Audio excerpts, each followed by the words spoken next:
네, 다들 잘 보이시죠? 네, 그러면 네, 저는 오늘 이제 디빈딥 3차시 CNN 강의 맡게 된 이기황정현이라고 하고요. 이제 지난주에 아이쿠 경력이 상당하신 분이 강의를 한 것으로 알고 있는데, 이제 저는 이제 2기에서 1년 동안 열심히 활동하고, 이제 조용히 살다가 이번에 오랜만에 아이쿠 나오게 돼서 굉장히 기분이 좋네요. 한번 열심히 해보도록 하겠습니다. 그래서 일단 CNN에 대해서 강의를 해볼 텐데, 이제 목차는 간략하게 이렇게 되고요. 컨볼루션이 왜 필요하게 됐는지, 그리고 CNN이 어떻게 나오게 됐는지 그 배경을 간략하게 알아볼 예정이고, CNN의 대략적인 구조 알아볼 예정이고요. 그 다음에 좀 더 자세히 들어가서 컨볼루셔널 레이어가 어떻게 작동하는지 한번 살펴본 다음에, 사실 CNN이 컨볼루셔널 레이어만 그냥 착착착착 쌓는다고 완성이 되는 게 아니거든요. 또 다른 종류의 레이어라던가 다양한 연산이 필요한데 그런 부가적인 것들이 어떻게 되는지도 한번 알아볼 예정이고, 이제 마지막으로는 이제 CNN의 모델이 굉장히 다양하게 있어요. 갈수록 발달하면서 이제 성능이 점점점 좋아지는데 그런 거의 역사를 좀 하나하나 자세히는 못 보겠지만 간략하게 살펴보도록 하고, 마지막으로 이제 그 중에서 하나를, 굉장히 간단한 모델 하나를 직접 구현해 보는 걸로 실습 마무리하도록 하겠습니다. 그래서 먼저 컨볼루션이 어떻게 나오게 됐냐, 그 배경을 한번 알아볼 건데, 그거를 알아보려면 일단 이미지라는 게 구체적으로 무엇인가에 대해서 먼저 알아보는 걸로 시작을 해야 되거든요. 그래서 사실 이미지를 굳이 알 게 있나 싶긴 한데, 사실 컴퓨터가 바라보는 이미지 데이터는 이제 인간이 바라보는 거랑은 조금 차이가 있어요. 일단 컴퓨터의 시선으로 이미지를 뜯어보면은 꽤나 고차원적인 데이터라는 것을 알 수 있거든요. 일단 이제 흑백 사진은 제외하고 컬러 이미지의 경우에는 일단 채널이 3개입니다. 이게 그냥 픽셀 하나가 나는 다홍색, 나는 하늘색 이렇게 나오는 것이 아니라 이제 빨간색을 나타내는 채널, 초록색을 나타내는 채널, 파란색을 나타내는 채널이 각각 있어서 얘네들의 값을 조정해 주면서 이렇게 색상을 정하게 되는 것이고요. 그래서 PPT 한번 조금이라도 만져보신 분들이 있으면 이거 0에서 255 사이 값 막 조절하면서 색깔 바꾸잖아요. 그거랑 똑같은 거라고 보시면 될 것 같아요. 그래서 이제 0에서 255 사이의 값으로 이제 색깔을 막 조합하면서 조정한다고 했는데, 사실 딥러닝 모델에 이 이미지를 인풋으로 집어 넣을 때는 이걸 그대로 집어넣는 것은 아니고, 이제 다들 정규화 배워보셨잖아요. 그래서 분포를 조금씩 바꿔서 이제 0에서 1 사이 값으로 이제 조금 통일적으로 이제 범위를 한정을 해서 이제 딥러닝의 인풋으로 넣어주게 되고요. 그리고 여기서 이 피규어에서는 이제 컬럼, 열을 나타내는 컬럼과 이제 행을 나타내는 로우로 이렇게 표시가 돼 있긴 한데, 보통 저희가 이미지 데이터를 처리할 때는 이렇게 세로줄은 이제 하이트로 표시를 하고요. 이제 가로줄은 위스로 표시를 해서 이제 보통 대문자 H, 대문자 W로 나타내게 됩니다. 그래서 라이브러리마다, 그래서 이렇게 이미지가 3차원짜리 데이터가 되는 거잖아요. 하이트, 위스, 채널 이렇게 해서 이거를 조금 라이브러리마다 조금씩 다른 형식으로 표기를 하는데, 일단 저희는 파이토치를 가장 많이 사용을 할 거잖아요. 그래서 파이토치 같은 경우에는 이미지를 어떤 형식으로 표시하게 됐냐면 이제 채널을 나타내는 C, 하이트, 위츠 이렇게 표현을 하게 됩니다. 아, 그리고 만약 배치 혹시 뭔지 아시나요? 다들 네, 끄덕끄덕 하시는 거 보니까 다들 아시는 것 같은데, 만약 배치까지 들어가게 되면 배치는 이 채널 앞에 해서 B, C, H, W 이런 형식으로 들어오게 됩니다. 그리고 이제 흑백 이미지도 저희가 대부분은 컬러 이미지를 다루겠지만 흑백 이미지도 다루게 되는 경우가 있는데, 흑백 이미지 같은 경우에는 더 간단해요. 이제 얘는 RGB를 따질 필요가 없겠죠, 당연히. 그렇기 때문에 채널 값이 1이 돼서 그냥 1, H, W로 표시가 된다라고 보시면 될 것 같습니다. 그래서 이러한 이미지들을 어떻게 좀 흑백이든 컬러든 잘 처리할 수 있을까에 대한 고민에서 이제 컨볼루션에 대한 이제 필요성이 도출되었다라고 보시면 될 것 같은데, 그러면 이미지를 다 같이 한번 처리를 해볼 텐데, 좀 이미지와 관련해서 좀 대표적인 태스크 아시는 거 있으실까요? 그냥 막 말하셔도 돼요. 맞아요. 정확해요. 그래서 이거를 우리는 이미지 클래시피케이션이라고 부르죠. 그래서 정확히 말씀하셨던 것처럼 사진이 주어지면 이게 강아지냐, 이게 고양이냐, 뭐 이게 호랑이냐, 이게 표범이냐, 이런 식으로 이제 모델이 판단하는 게 되는데, 근데 또 한 가지 명심하셔야 되는 게, 이제 얘가 모델이 무슨 해리포터 그 마법 모자처럼 넣으면은 그냥 한 글자로 딱, 개, 고양이, 이렇게 나오는 게 아니라 확률 값으로 표현이 된다는 점을 조금 기억을 하셔야 돼요. 그래서 이 피규어도 보시면 아래 이렇게 바그래프가 다 있잖아요. 그래서 이 마지막 맨 오른쪽에 있는 예시를 보시면은 이 사진이 있는데 얘가 표범일 확률은 0.7 정도 되고 뭐 치타일 확률은 한 0.2 정도 되고 뭐 호랑이일 확률은 0.001 정도 되고 이런 식으로 확률을 쭉 뽑아요. 모든 클래스에 대해서. 그래서 그 중에서 표범일 확률이 가장 높으니까 아 얘는 표범이겠구나 라고 이렇게 판단을 하는 것이 이제 이미지 클래시피케이션 태스크가 되겠다라고 보시면 될 것 같습니다. 그래서 이제 우리가 이미지 클래시피케이션을 같이 한번 해볼 텐데 저희가 사용할 데이터셋을 먼저 소개를 해드리면은 이제 비전 태스크에 입문하시는 분들이 다 한 번씩은 거쳐가는 약간 국룰 데이터셋 느낌이거든요. 사이파 10이라고 이제 조금 딥러닝을 먼저 접해보신 분들은 다 들어보셨을 것 같은데 이제 사이파 10이랑 사실 우리가 약간 현실 세계 사진에서는 막 해송도가 적어도 세 자릿수, 네 자릿수 이런데 조금 당황스러울 수도 있는데 얘 같은 경우에 해상도가 32바이 32바이 3이고요. 굉장히 작은 데이터셋이죠. 그리고 10가지의 클래스로 나눠져 있어요. 여기 피규어 속에 10가지 클래스가 무엇인지 다 정리가 돼 있고요. 이 클래스마다 각 6,000전씩 이렇게 데이터가 들어있어서 총 6만 장의 이미지로 이루어진 데이터셋이라고 볼 수가 있습니다. 그래서 얘를 이제 분류를 해줄 건데 우리 지난주에 뭐 배우셨는지 혹시 기억나시나요? 뭐 배우셨죠? 우리가 ML을 배웠잖아요. ML, AI, 뭐 DL 이런 거 간단한 이제 개념들 배우면서 빌드업을 하고 이제 2차 시에 어떤 네트워크 구조를 배우셨을 텐데 혹시 이름이 기억나시나요? 아셔야 되는데. M. 네, 맞아요. MLP. 그래서 먼저 이렇게 개념들 배우고, 싱글 레이어 퍼센트론 배우고, 그 다음에 레이어를 좀 더 많이 쌓아서 히든 레이어가 생긴 이제 MLP까지 배우시고 넘어오셨잖아요. MLP로도 충분히 클래시피케이션 태스크를 할 수는 있어요. 할 수는 있어서 우리 먼저 MLP 배웠으니까 배운 김에 MLP로 이제 이미지 클래시피케이션을 한번 해볼 거예요. 그래서 이제 해보면 이제 MLP의 구조 다들 지난주에 보셔서 기억이 나실 텐데 이제 일렬로 인풋이 쭉 들어가죠. 근데 우리 이미지 볼 때 혹시 이미지를 보실 때 픽셀을 일렬로 쭉 나열해서 이 픽셀 받고 이 픽셀 받고 하고 픽셀 쭉 다 본 다음에 다 봤다 하시는 분 혹시 계신가요? 아무도 안 계시죠. 우리가 볼 때 보통 예를 들어서 인물 사진을 보면은 아 여기가 눈이고 여기쯤이 코고 여기쯤이 입이고 이렇게 공간적으로 보잖아요. 근데 이제 얘는 인간과 지금 정반대의 짓을 하고 있는 거죠. 일단 인풋이 일렬로 되어 있죠. 그래서 일단 이미지를 2차원에서 1차원으로 다 해체를 해서 하나의 일렬로 만들어줍니다. 그런 다음에 MLP 같은 경우에는 히든 레이어가 있으니까 일단 히든 레이어로 그렇게 납작한 수많은 애들을 다 연결을 해주고요. 그리고 히든 레이어에서 아웃풋 레이어로 또 다 연결을 해줘야 돼요. 그럼 이미 피규어에서도 보시다시피 화살표가 엄청 많죠. 사실 그렇게 큰 네트워크도 아닌데 이거를 다 우리가 계산을 하고 학습을 시켜야 된단 말이에요. 너무 골치가 아프겠죠? 그래서 이거를 얼마나 골치가 아픈지 저희가 한번 방금 보여드렸던 사이파텐 데이터셋을 사용해서 해볼 거예요. 그래서 일단 저희가 이제 MLP를 태우려면은 일단 MLP 수준도 아니에요. 히든 레이어도 빼고 싱글 레이어 퍼센트론으로 시작을 해볼게요. 근데 걔도 똑같이 일단 인풋은 1차원으로 받겠죠. 근데 이제 사이파10 이미지가 크기가 32바이 32바이 3이라고 했잖아요. 그러면은 이제 인풋으로 넣어줄 때 얘를 1차원으로 변경을 해야 된다고 했죠. 그러면 크기가 어떻게 되겠어요? 그냥 읽으시면 돼요. 정답 드렸잖아요. 3.72가 되겠죠. 벌써 꽤나 커졌죠. 그리고 얘를 이제 레이어를 통과를 시켜서 액티베이션 결과를 얻었어요. 액티베이션 결과를 얻었는데 크기가 10이래요. 이 10은 무엇을 의미하는 거였죠?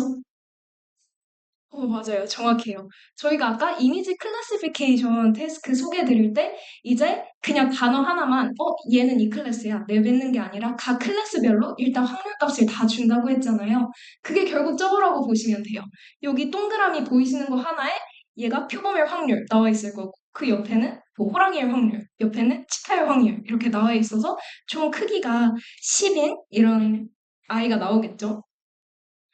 근데 이제 지난주에 행렬곱 개념도 배우셨던 걸로 제가 읽어왔는데, 이제 매트릭스 곱할 때 크기가 어떻게 변하는지 알고 계시죠? 예를 들어서 매트릭스 A가 크기가 n by k고 매트릭스 B가 크기가 k by p면은 이제 곱한 결과의 매트릭스 크기가 어떻게 되죠? 네, n by p가 되죠. 그래서 얘도 똑같습니다. 그래서 얘는 순서가 조금 이렇게 그냥 바뀌어 있긴 한데 1 by 3072 크기의 매트릭스와 모르는 크기의 매트릭스를 행렬곱을 했을 때 결과가 1 by 10이 나와야 되는 거잖아요. 그러면 3072 by 10이라는 상당히 큰 크기의 매트릭스를 웨이트로 우리가 곱해줘야 되겠죠. 벌써 골치가 아픈 거예요.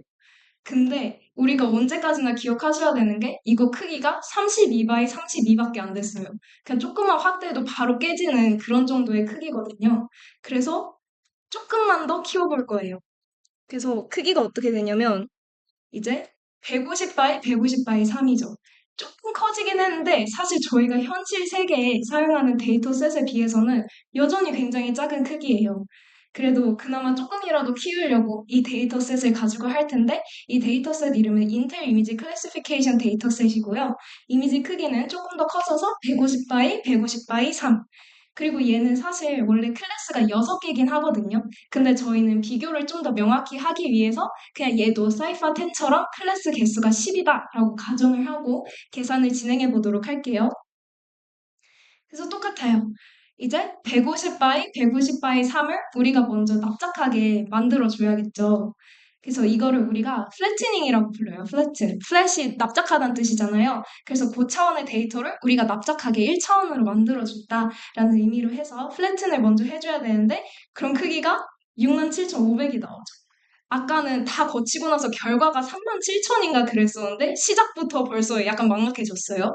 67,000개로 시작을 했고 이제 결과가 10이 나와야 돼요. 그러면 얘네로 하나씩 하나씩 다 연결을 해주면은 커넥션이 또 몇 개가 나오겠어요? 67,500 곱하기 10 해서 67만 개가 나오겠죠. 근데 여기서 무서운 사실은 우리는 아직 MLP를 시작하지 않았어요. 싱글 레이어 퍼셉트론에서 지금 67만 개가 나왔고요. 이제 MLP를 태워볼 거예요. 그래서 더도 말고 덜도 말고 히든 레이어 딱 하나 추가했고요. 히든 레이어에서 노드의 개수는 128개입니다. 그러면 어떻게 되냐면 이제 인풋이 여긴 물음표로 돼 있긴 한데 67,500이었죠. 67,500에서 이제 히든 레이어 128개를 다 연결을 해줘야 돼요. 다 연결을 해줘야 되고 또 여기서 끝난 게 아니죠. 히든 레이어에서 다시 아웃풋으로. 아웃풋이 여기선 6이었는데 우리 10으로 가정하기로 했잖아요. 그러니까 이 128개에서 10개로 또 쭉 연결을 해줘야 돼요. 그러면은 이제 계산을 하시기 싫을 것 같아서 제가 계산을 해왔는데요. 이게 첫 번째에서만 864만인가가 나오고 이제 히든 레이어에서 아웃풋으로 가는 거는 12,800 정도? 네, 12,800이겠네요. 얘네를 더하면 이제 어마무시한 숫자가 나오죠. 이 커넥션들이 다 파라미터잖아요. 파라미터로 작용을 하기 때문에 이제 학습할 파라미터가 지금 870만 개가 넘는 거예요. 너무 힘들잖아요. 이거를 우리 컴퓨터가 감당을 잘 하지 못해요. 그래서 컴퓨테이션을 하기도 굉장히 버겁고 또 다른 문제가 생기는 게 뭐냐면 이제 오버피팅이라는 문제가 발생해요. 이제 지난주에 오버피팅 개념도 배우셨던 걸로 알고 있는데 혹시 다들 기억을 하시나요?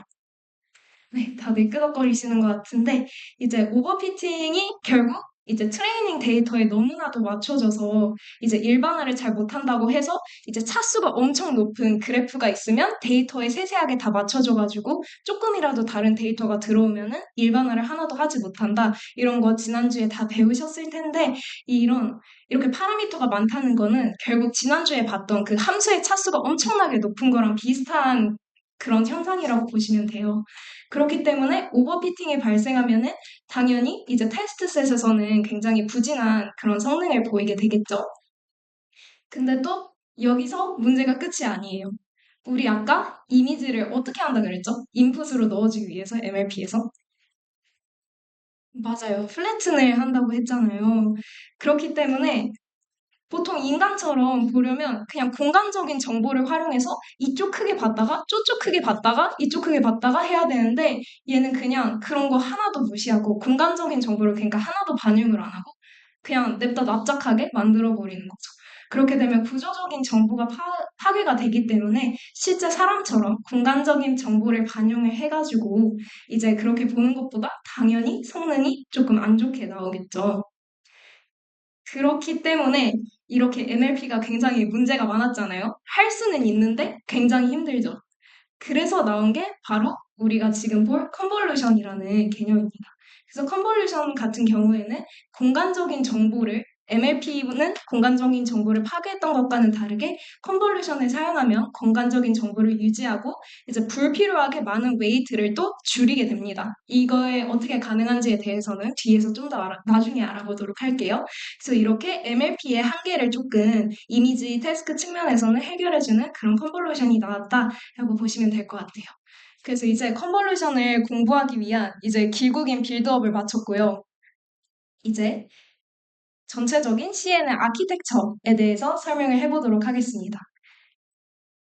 그래서 이제 우리가 머신러닝 배우고 딥러닝 배우고 이제 CV 배우려고 해요. 그래서 CNN 처음 입문해서 아 그러면 역시 정보대 학생의 숙명보다 구글링이다 하고 구글에 컨볼루션 설명 이렇게 쳐봐요. 그럼 제일 먼저 뜨는 게 뭐냐면 위키피디아에 어떻게 뜨냐면 하나의 함수와 또 다른 함수를 반전 이동한 값을 곱한 다음 구간에 대해 적분하여 새로운 함수를 구하는 수학 연산자라고 나오는데 혹시 이해가 되시나요? 일단 저는 안 되거든요. 그렇기 때문에 이제 컨볼루션 같은 경우에는 단순히 이제 글로 적혀진 기술 블로그 같은 걸 찾아보는 것보다는 이제 피규어를 좀 많이 보면서 이제 조금 영상으로 개념적으로 설명을 하는 이제 글을 100번 보는 것보다 영상 한 번 보는 게 나은 그런 개념이라고 보시면 됩니다. 그래서 오늘 강의에서 열심히 들어달라는 얘기였고요. 네. 그래서 다시 수업으로 돌아오면은 이제 이렇게 컨볼루션은 이제 글로 보는 것보다는 뒤에서 제가 여러 가지 피규어를 가지고 조금 더 자세히 원리를 설명해 드리도록 하겠고 이렇게 컨볼루션을 여러 개를 쌓아서 만든 네트워크가 결국 오늘 강의의 제목이기도 한 CNN, 컨볼루셔널 뉴럴 네트워크가 된다라고 보시면 되고 제가 앞에서도 설명을 해드렸듯이 이제 공간적인 정보를 유지하면서도 얘가 동일한 파라미터를 공유하면서 계속 재활용을 해요. 그렇게 하면 당연히 이제 파라미터를 이제 NLP에 비해서 아낄 수가 있겠죠. 그래서 이렇게 같은 파라미터를 공유하면서 계층적인 패턴을 보여서 결국 MLP와는 다르게 MLP보다는 오피팅 문제를 조금 완화할 수 있는 그런 장점을 가진 네트워크를 우리가 CNN이라고 부르기로 했습니다. 그래서 이게 Dive into Deep Learning이라는 교재가 있는데 이게 인터넷에서도 그냥 전문이 나와 있어요. 사이트로. 이게 여러모로 굉장히 유익한 교재라서 굉장히 추천하는데 이 Dive into Deep Learning이란 교재에 사실 되게 좋은 비유가 하나가 있거든요. 혹시 월도를 찾아라 아시나요? 이렇게 생긴 건데 네.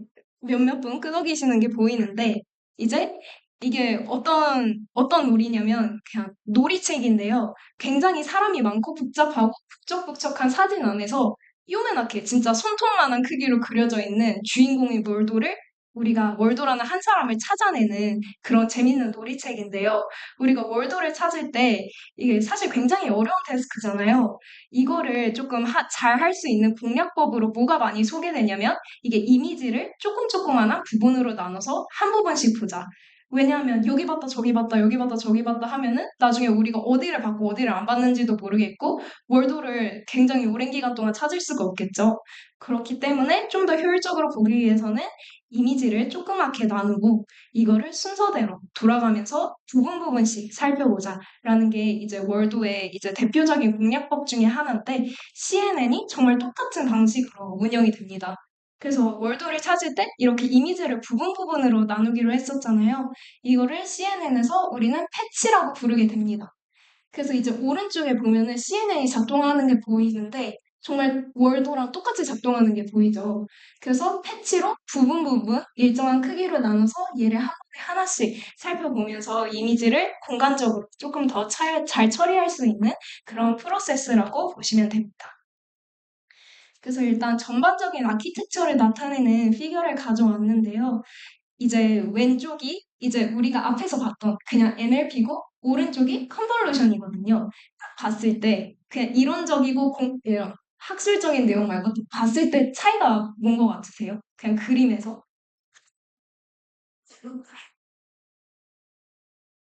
뭔가 부피가 생긴 것 같지 않나요?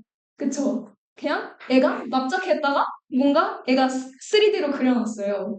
이것처럼 MLP는 우리가 아까 플래트닝이라는 그거를 통해서 무차원의 데이터를 1차원으로 납작하게 만들어준다고 했는데 컨볼루션의 굉장히 큰 장점 중 하나는 공간적인 정보를 살린다고 했었죠.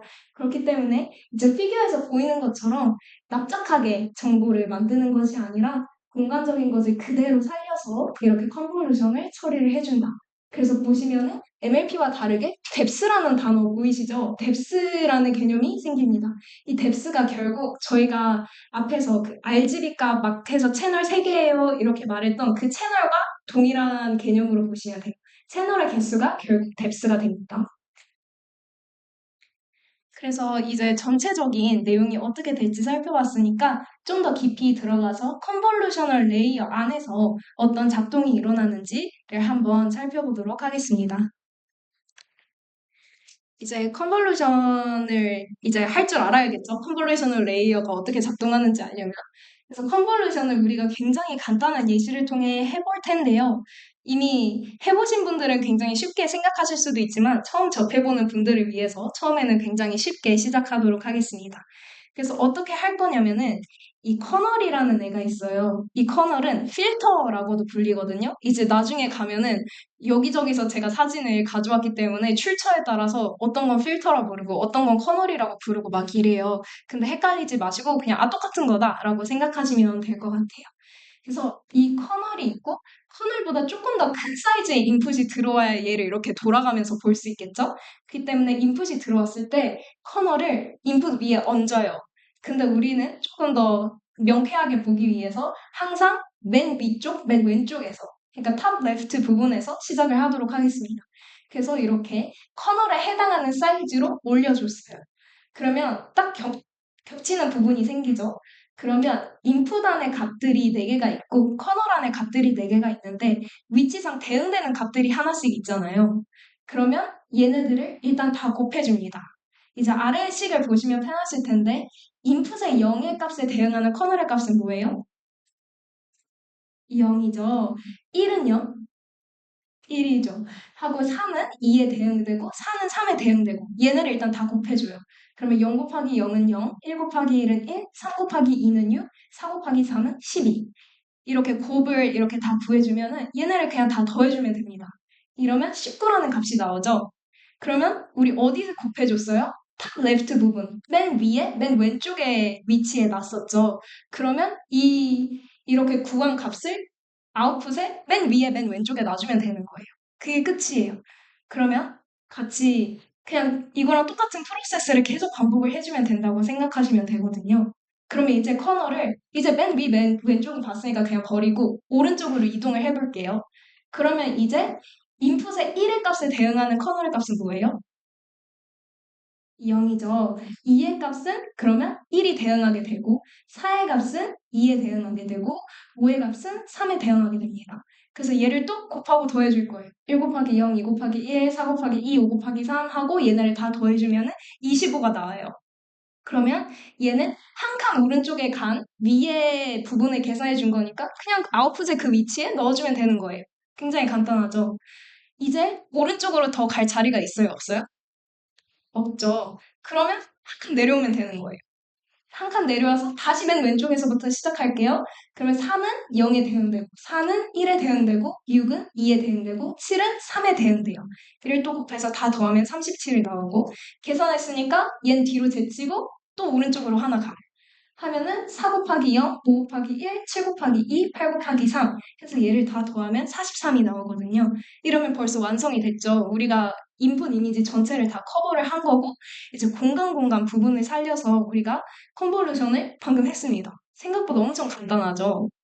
그리고 이제 뒤에 이제 용어가 나올 텐데, 이렇게 엘레멘트 와이즈로 곱했다고 보면 되거든요. 왜냐면 행렬인데, 우리가 봤던 행렬곱이랑은 다르잖아요. 행렬곱은 왜 트랜스폼 해가지고 이렇게 곱해줬는데, 얘는 그냥 완전 단순하게 원수별로 이렇게 곱해준 거니까 엘레멘트 와이즈 곱을 해준 다음에 그 요소를 모두 더해줘서 합을 구한 것. 이것을 우리는 다 프로덕트를 구한다라고 보시면 됩니다.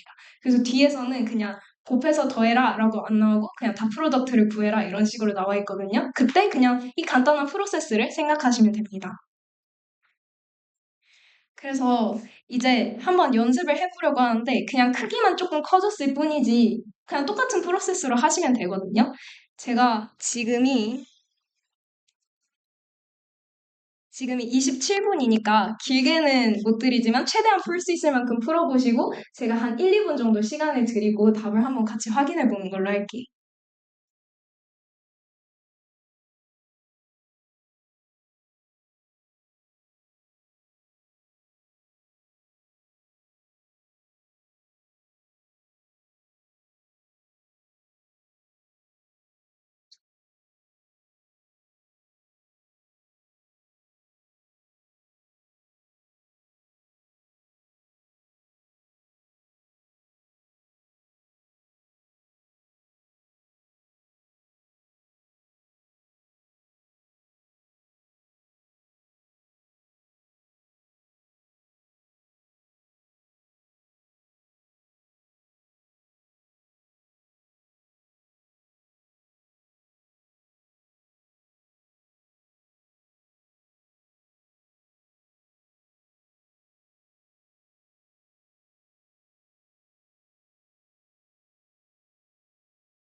지금 한 2분 정도가 지나서 이게 방법은 간단한데 생각보다 시간이 오래 걸려서 다 못 끝내셨더라도 일단 푼데까지는 답이 맞으셨었으면 좋겠네요. 혹시 나 이거 컨볼루션 이해가 안 간다. 너무 빨라서 캐치를 못했다 하시는 분 계신가요? 네, 그럼 없으신 것 같으니까 계속 진행을 해보도록 할게요. 그럼 답은 이렇게 나왔고, 이제 필터를 인풋으로 이렇게 빨간색에 올린다. 여기까지는 우리 같이 했었는데, 여기에 이름이 하나 붙었어요. 이미지 패치는 뭐 아까 패치로 나뉜다고 했으니까 알겠어. 근데 처음 보는 단어가 하나 있죠. Receptive Field라는 용어가 있는데요. 이 용어란 뭐냐면은, 이 필터가 지금 이 상황에서 어디를 바라보고 있는가. 그러니까 이 모델이 커널을 통해서 바라보고 있는 인풋 이미지의 부분, 그 범위를 우리가 receptive field라고 할게요.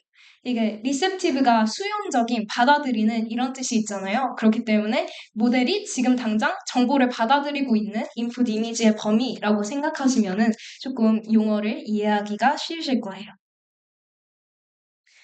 그리고 우리가 지금까지는 편의상을 위해서 계속 3차원 데이터, 3차원 데이터 이랬는데 사실상 2차원으로 납작하게 계속 봐왔잖아요. 지금 이제 다시 3차원으로 우리가 한번 확장을 해서 봐볼 텐데요. 이제 그러면 인풋 이미지도 지금 약간 부피가 생긴 거를 보이시죠?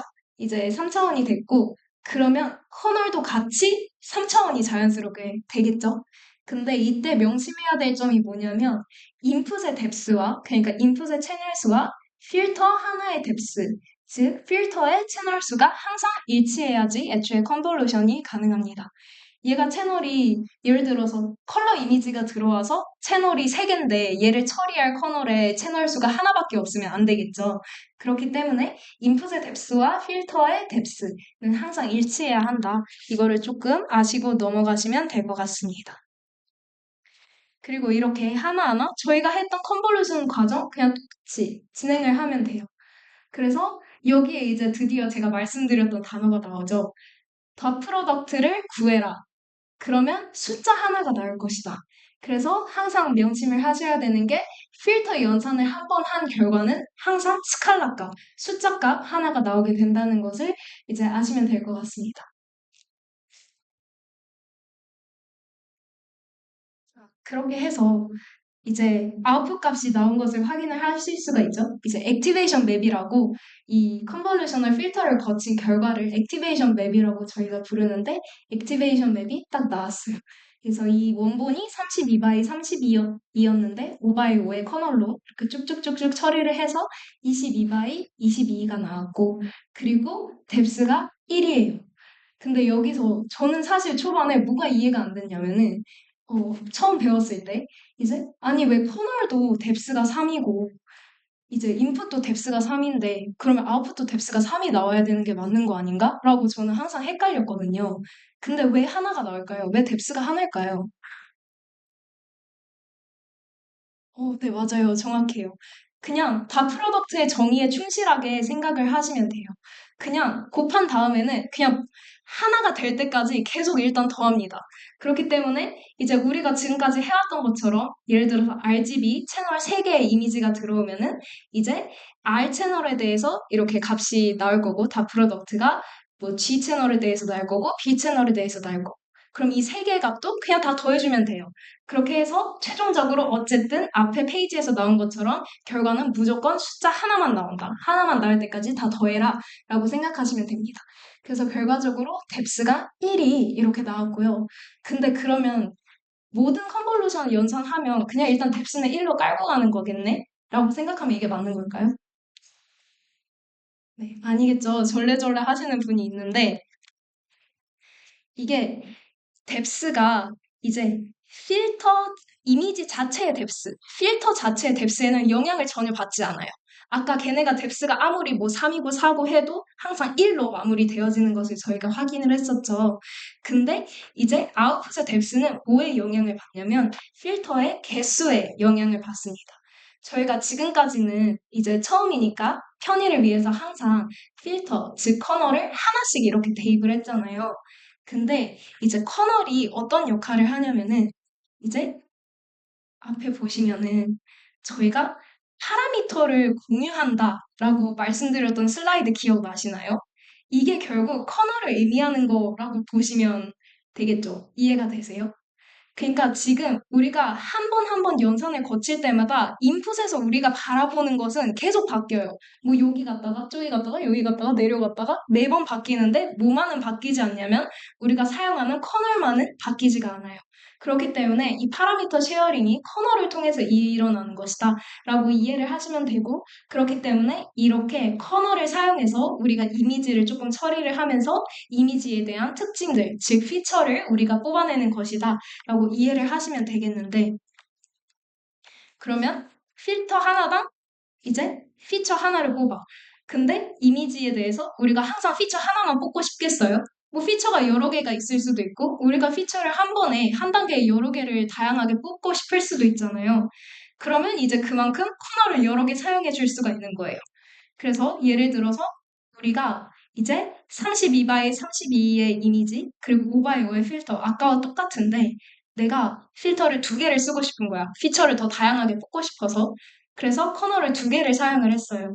그러면 액티베이션 맵이 뎁스가 1인 건 똑같아요. 근데 얘가 2개가 생긴 거를 확인을 할 수가 있죠. 그리고 이 액티베이션 맵이 이제 통째로 합쳐진 게 결국 최종 아웃풋이 될 거니까 아웃풋의 뎁스는 결국 2가 되겠죠. 그렇게 이런 식으로 필터의 개수에 따라서 이제 아웃풋이 바뀐다라고 생각을 해주시면 될 것 같아요. 그래서 이것도 연습 문제로 한번 준비해 봤는데 사실 시간상 약간 풀 시간은 조금 애매할 것 같고 이거는 혼자 해보시되 이제 이게 커널이 이제 두 개 이상일 때 예시라고 보시면 돼요. 그래서 아까 잘 말씀해 주셨던 것처럼 무조건 어쨌든 스칼라 값 하나가 나올 때까지 더해라. 그래서 채널 하나 값이 나오면 얘네를 더해서 최종적으로 아웃풋에는 스칼라 하나의 값을 넣을 수 있게 이렇게 한번 풀어보시고 뒤에 답이 있으니까 이제 혹시 풀어보다가 모르시는 거 있으시면 언제든지 오픈 카톡방에 질문을 해주시면 되니까 얘는 일단 넘어가는 것으로 하고요. 이제 저희가 조금 어려운 개념을 배워서 다시 한번 최종 정리를 해보려고 해요. 그래서 일단 커널은 이제 어떤 중요한 역할을 한다고 했죠? 커널이 결국 주가 되어서 피처를 뽑는 애가 결국 커널이 된다. 그래서 얘가 파라미터 쉐어링의 주체가 되어서 피처를 뽑는다라고 말씀을 드렸고요. 이제 그렇게 해서 얘가 다 뽑아가지고 컨볼루션의 결과가 되는 것이 이제 저희가 앞에서 사실 액티베이션 맵이라고 봤었는데 이게 액티베이션 맵이랑 피처 맵이랑 사실상 비슷한 개념으로 보시면 돼요. 그래서 이제 컨볼루션을 하고 나면 결과가 피처 맵이 나오고요. 저희가 지난주에 배우셨을 것 같은데 왜 넌리니어리티, 비선형성 추가하기 위해서 뭐 넣는다 했죠? 네, 맞아요. 액티베이션 펑션을 여기서도 거쳐주게 되거든요. 그래서 이 피처 맵을 액티베이션 펑션을 거쳐줘서 최종적으로 나오는 게 액티베이션 맵이기 때문에 결국 컨볼루션의 결과다라는 측면에서 둘이 비슷한 개념으로 보시면 될 것 같아요. 그래서 여기서는 이제 피처 맵이라고 나와서 이제 컨볼루션 그래서 이 커널이 이제 피처를 다 뽑아가지고 이제 결과값으로 나오는 게 피처 맵이다라고 보시면 되시고요. 그리고 리셉티브 필드는 뭐였죠? 기억나시나요?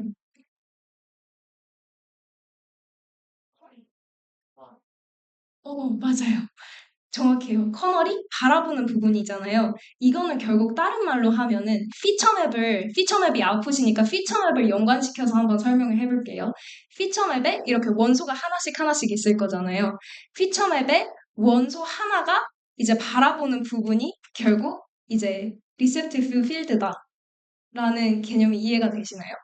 왜냐하면 말씀해 주셨던 대로 커널이 바라보는 부분에 대해서 처리해서 나온 값 하나가 결국 그 원소니까. 혹시 다들 이해가 되셨나요? 네. 그러면 이렇게 중요 개념 3개를 한번 리캡을 해봤고 넘어가 보도록 할게요. 이거는 조금 심화 개념이긴 한데요. 우리가 뒤에서도 보시겠지만 CNN이 이제 컨볼루션 레이어를 하나 쓰고 끝나면 그건 네트워크라고 부르기도 사실 애매하겠죠. 이제 당연히 이제 여러 개를 쌓으면서 여러 층에서 각각 컨볼루셔널 레이어에서 피처를 뽑게 되는데요. 이제 다 같은 피처를 뽑는 게 아니에요. 이제 네트워크가 깊어지면 깊어질수록 어떠한 트렌드를 보이게 된다고 하는데요. 어떠한 트렌드를 보이게 되냐면은 이제 초반에 굉장히 얕은 컨볼루셔널 레이어에서는 어떤 피처를 뽑느냐면 일단 시작은 큼직큼직하게 시작을 하는 거예요.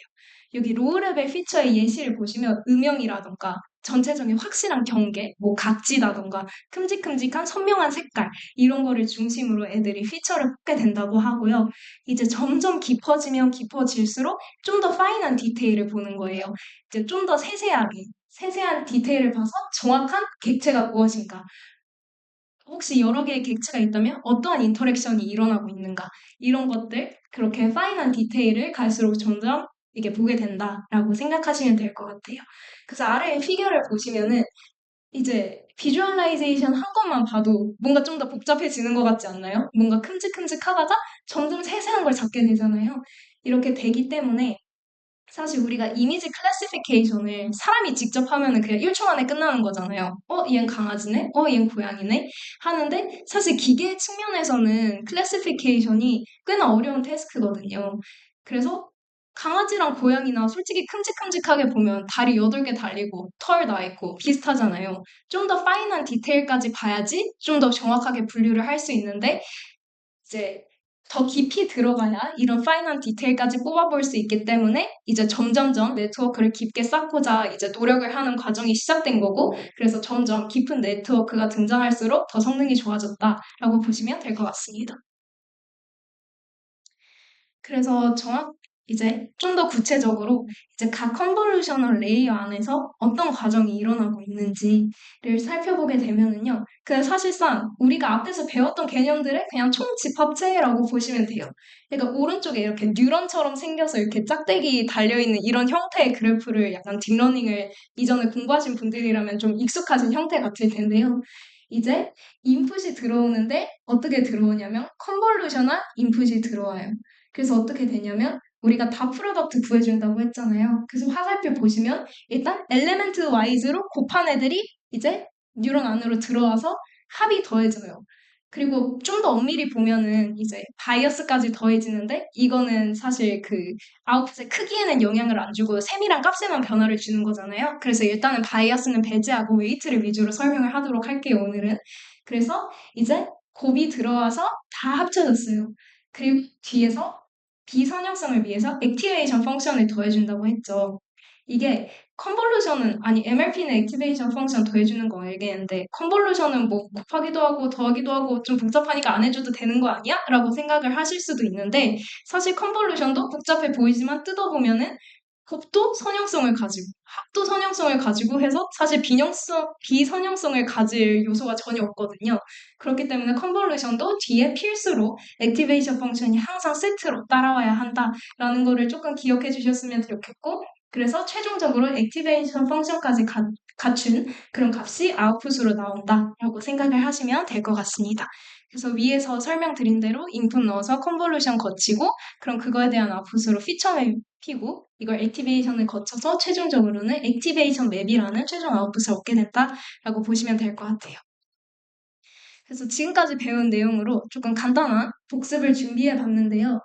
일단 이 노란색으로 조금 허접하게 가린 숫자를 맞추면 되는 건데 일단 첫 번째 여기 아래에 있는 숫자는 뭐가 들어가야 맞을까요? 지금 32바이 32를 5바이 5의 필터로 처리를 하는데 뎁스는 뭘로 결정된다 했죠?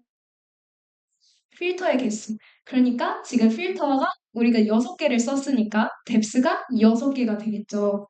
그리고 그럼 두 번째 사각형에는 뭐가 들어갈까요? 필터의 뎁스는 항상 뭐의 뎁스와 일치해야 된다 그랬죠? 네, 맞아요. 인풋의 뎁스하고 항상 일치해야 된다고 그랬는데 지금 이 컨볼루션의 인풋의 뎁스를 우리가 구해줬잖아요. 6이었죠. 그러면 자연스럽게 얘도 동일해야 되니까 6이 되겠죠. 그리고 이제 마지막 사각형만 구하면 돼요. 얘는 쉽죠? 네, 10이 들어가면 되겠죠.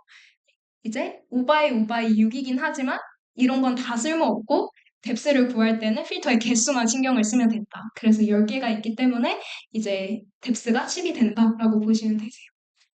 사실 이것만 할 줄 아시면 약간 컨버루션 과정에서 형태가 어떻게 바뀌는지는 이제 간단하게 아실 수 있을 거라고 생각을 합니다. 그래서 이제 컨볼루션 레이어 할 때 생각보다 여러분들 하이퍼 파라미터라는 개념을 아시나요, 다들? 다들 많이들 끄덕끄덕 하시는 것 같은데 이제 모르시는 분들을 위해서 설명을 드리자면 파라미터 같은 경우에는 저희가 모델을 이제 학습하면서 이제 학습이 되는 그러니까 모델이 결국 스스로 배워 나가야 하는 그런 요소들을 파라미터로 본다면 하이퍼 파라미터 같은 경우에는 모델이 스스로 배워나가는 것이 아니라 그냥 사용자가 인간이 직접 얘는 이걸로 했으면 좋겠어 얘는 저걸로 해줘 이런 식으로 결정해야 하는 값들을 하이퍼 파라미터라고 부르게 되는데요. 이제 크게 대표적으로 세 가지 결정 요소가 이제 컨볼루션을 굉장히 이제 많이 좌지우지하거든요. 그래서 뎁스, 스트라이드, 패딩. 이제 근데 제로 패딩을 주로 많이 사용해서 이제 괄호 안에 제로를 넣어줬고요. 얘네들을 하나씩 좀 더 자세하게 살펴보자면 뎁스는 사실 앞에서 너무 많이 봤죠. 그래서 뎁스 같은 경우에는 이제 채널의 개수와 똑같은 개념인데 이제 얘는 필터의 개수하고 일치를 한다. 그래서 앞에서는 필터의 개수가 2개인 것까지만 봤는데 또 사실 2개를 훨씬 넘어도 이 피겨처럼 필터의 개수가 6개, 6개보다 더 넘어서 뭐 10개까지 가더라도 뭐 이론상으로는 다 가능하고 이러면 그거에 따라서 이제 아웃풋의 뎁스가 바뀐다라고 보시면 될 것 같고요. 이제 스트라이드 같은 경우에는 스트라이드가 영어로 이제 보폭이라는 뜻이잖아요. 그렇기 때문에 우리가 이제 커널을 얹어서 이렇게 계속 이동을 시켜줬는데 지금까지는 우리가 소심하게 한 칸씩만 이동을 해줬다면 우리가 얘를 좀 더 크게 보폭을 넓게 넓게 가자라고 정의를 해줄 수가 있는 것이 스트라이드입니다. 그래서 딱 보셔도 우리가 지금까지 해왔던 거는 이 왼쪽에 있는 거잖아요. 1로 해서 얘 다 처리하면 찔끔 한 칸만 오른쪽으로 가서 또 처리해주고 찔끔 오른쪽으로 가서 더 처리해주고 근데 스트라이드를 하나만 늘려도 꽤나 보폭이 커진 것을 확인을 할 수가 있죠. 그래서 오른쪽을 보시면은 이 빨간색을 제일 먼저 처리한 다음에 이제 커널을 옮겨서 초록색 위치로 가는데 이게 한 칸만 옮긴 게 아니라 두 칸을 옮긴 것을 확인을 하실 수가 있습니다. 그래서 이게 스트라이드 개념이고요. 당연히 스트라이드가 커질수록 아웃풋의 크기는 작아지겠죠. 저희가 좀 더 넓게 넓게 보니까. 그리고 사실 이거는 저도 이번에 강의를 준비하면서 처음 알았는데요.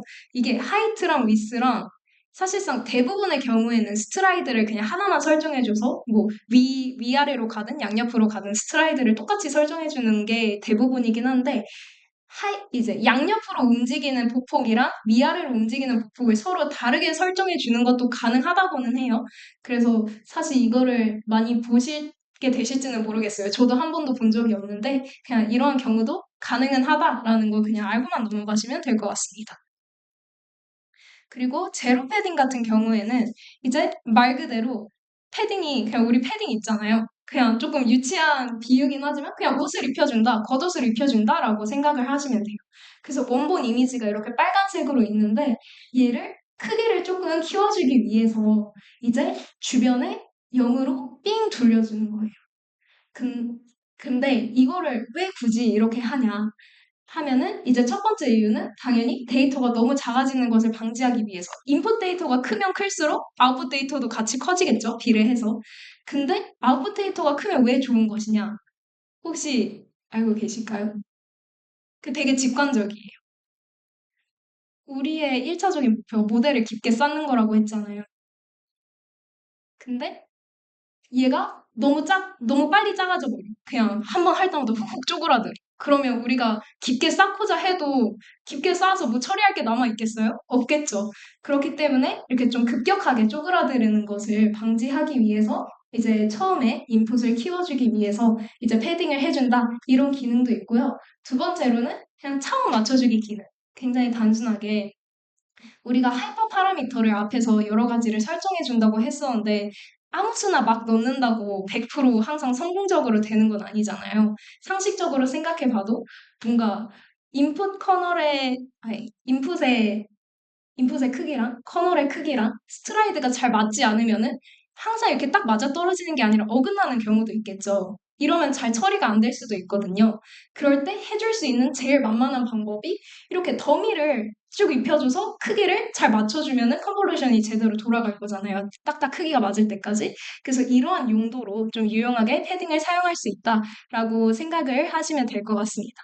그리고 여기서 제로를 굳이 제가 괄호를 쳐준 이유는 사실 굳이 제로가 아니어도 돼요. 근데 저희가 가장 제로를 많이 사용을 하긴 하는데요. 혹시 0을 사용하는 게 가장 사랑받는 이유를 조금 추측해 보실 분 계신가요? 네, 맞아요. 왜냐하면 여기에 진짜 아무 숫자나 넣는다고 막 큰 값을 넣어줘 버려요. 근데 사실 이제 패딩을 해주면은 얘가 패딩인지 아니면 실제 의미 있는 인풋인지 사실 구분을 하고 처리를 해주진 않거든요. 그냥 큰 인풋이다 하고 이렇게 처리를 해주는 건데 그런 상황에서 아무 의미 없는 더미 데이터가 너무 값이 커버리면은 안 되겠죠. 그렇기 때문에 이제 주로 많이 0을 넣어준다라고 하기는 하는데 사실 이제 제일 겉에 있는 데이터를 복제해서 넣어준다든지 뭐 평균값을 넣어준다든지 이러한 경우도 있긴 있다고 해요. 그 이유가 뭐냐면, 왜냐하면 사실 아무리 우리가 왜곡을 최소화하려고 0을 넣어준다고 해도 어쩔 수 없이 얘가 컨볼루션 그 연산에 영향이 가는 거는 어쩔 수가 없는 거잖아요. 근데도 과연 괜찮냐라는 우려가 있을까봐 한번 그래도 괜찮을 것 같다라는 증명이 여기 있는데요. 이게 어떤 거냐면 커널 사이즈별로 이제 각 픽셀이 얼마나 컨볼루션 연산에 개입하는지를 보여주는 피겨예요. 그래서 뭐 커널이 엄청 클 때는 당연히 그냥 한 번 띡 찍고 끝나는 거고 이제 커널이 작으면 작을수록 좀 여러 번 연산에 개입하는 픽셀이 생기기는 하는데 보시면은 가장자리 그러니까 주로 패딩이 들어갈 자리에 연산이 상당히 적죠. 그러니까 가운데는 구일지라도 겉에 보면은 1인데도 있고 2인데도 있고 제일 많이 그나마 개입하는 게 3번이에요. 그러니까 이 정도면은 연산에 그다지 큰 영향을 미치지 않을 것이다. 심지어 0으로 하면은 더더욱 영향을 크게 미치지 않을 것이다. 라고 하기 때문에 우리가 이런 패딩을 도입함으로써 얻는 그런 왜곡에 대한 손해보다 이점이 훨씬 더 커서 제로 패딩을 굉장히 유용하게 사용할 수 있다라고 보시면 됩니다. 그래서 우리가 지금까지 세 가지의 이제 하이퍼 파라미터도 배우고 했잖아요. 그래서 이러한 하이퍼 파라미터의 조합을 저희가 뭐라고 부르냐면 스페이셜 어레인지먼트라고 불러요. 그래서 우리가 이 스페이셜 어레인지먼트를 어떻게 설정해 주냐에 따라서 굉장히 컨볼루션이 어떻게 될지가 많이 정해지는 거거든요. 그리고 아웃풋 볼륨에도 상당히 큰 영향을 미칠 거고. 그래서 이런 거를 우리가 좀 미리미리 내가 컨피그를 이렇게 설정해주면 대충 이 정도 크기의 아웃풋이 나오겠다. 좀 알면 훨씬 유용하게 우리가 모델을 구축할 수가 있겠죠. 그러기 위해서 사용하는 약간 맞는 공식이 하나가 있거든요. 그냥 사실상 이것만 외우면 돼요. 이게 뭐냐면 아웃풋 볼륨을 계산을 하는 식인데 인풋 볼륨 사이즈가 W, 리셉티브 필드 사이즈 이게 결국 커널 사이즈가 되겠죠. 그래서 커널 사이즈 F, 스트라이드를 S, 헤딩을 P라고 설정해 줬을 때 아웃풋 볼륨은 어떤 식으로 결정이 되냐면 W 빼기 F 플러스 2P 나누기 S 이 값에다가 더하기 1을 해준 그런 값으로 결정이 됩니다. 그래서 사실 결국은 그냥 달달 외워서 써먹게 되겠지만 처음에 이제 조금이라도 암기를 돕고자 설명을 해드리자면 헤딩은 주로 이제 인풋 크기는 그냥 인풋 크기대로 있고요. 얘가 있으면 이제 패딩은 보통 양옆 위아래로 대칭적으로 들어가죠. 이쪽에 하나 붙이면 이쪽에 하나 붙이고 두 개 붙이면 두 개 붙이고 그렇기 때문에 항상 무조건 곱하기 2를 해서 먼저 더해줍니다. 그만큼 인풋이 커지잖아요. 그리고 우리가 커널 수만큼 딱 찍어서 봐서 얘를 하나로 응축해서 뺄 거죠. 그렇기 때문에 이 커널의 크기만큼, 필터의 수만큼은 빼주면 됩니다. 빼주면 되고, 우리 아까 봤었잖아요. 스트라이드에 비례해서 아웃풋 크기가 작아진다는 거. 스트라이드가 크면 클수록 이제 훅훅 건너가니까 크기가 작아지죠. 그렇기 때문에 스트라이드로 나누어지는 거고요. 여기까지는 이해를 했는데 플러스 1은 왜 해주냐? 이게 결국 움직인 횟수예요. 이 앞에 항이. 근데 우리 움직이기 전에 그 탑 레프트, 맨 위쪽, 맨 왼쪽에 그냥 하나 찍어줬잖아요. 거기서 시작해서 거기도 연산에 들어가는 거잖아요. 그게 이 플러스 1이라고 보시면 돼요. 그렇게 해서 최종적으로 플러스 1까지 까먹지 않고 계산을 해주시면은 이제 아웃풋 볼륨을 굉장히 간편하게 수식 하나로 구할 수 있다라고 보시면 되시고요. 사실 대부분의 이미지 데이터가 정사각형의 형태이기 때문에 이렇게 하나 구하면 그냥 예를 들어서 이 값이 O값이 32가 나오면 아웃풋이 32바이 32겠구나 이렇게 아시면 되는데 혹시 직사각형인 경우에는 그냥 똑같은 공식으로 따로따로 구해주시면 될 것 같아요. 그래서 한번 이것도 한 1분 정도의 시간을 드릴 테니까 한번 직접 풀어보시면 이해를 하는데 더 도움이 될 것 같습니다.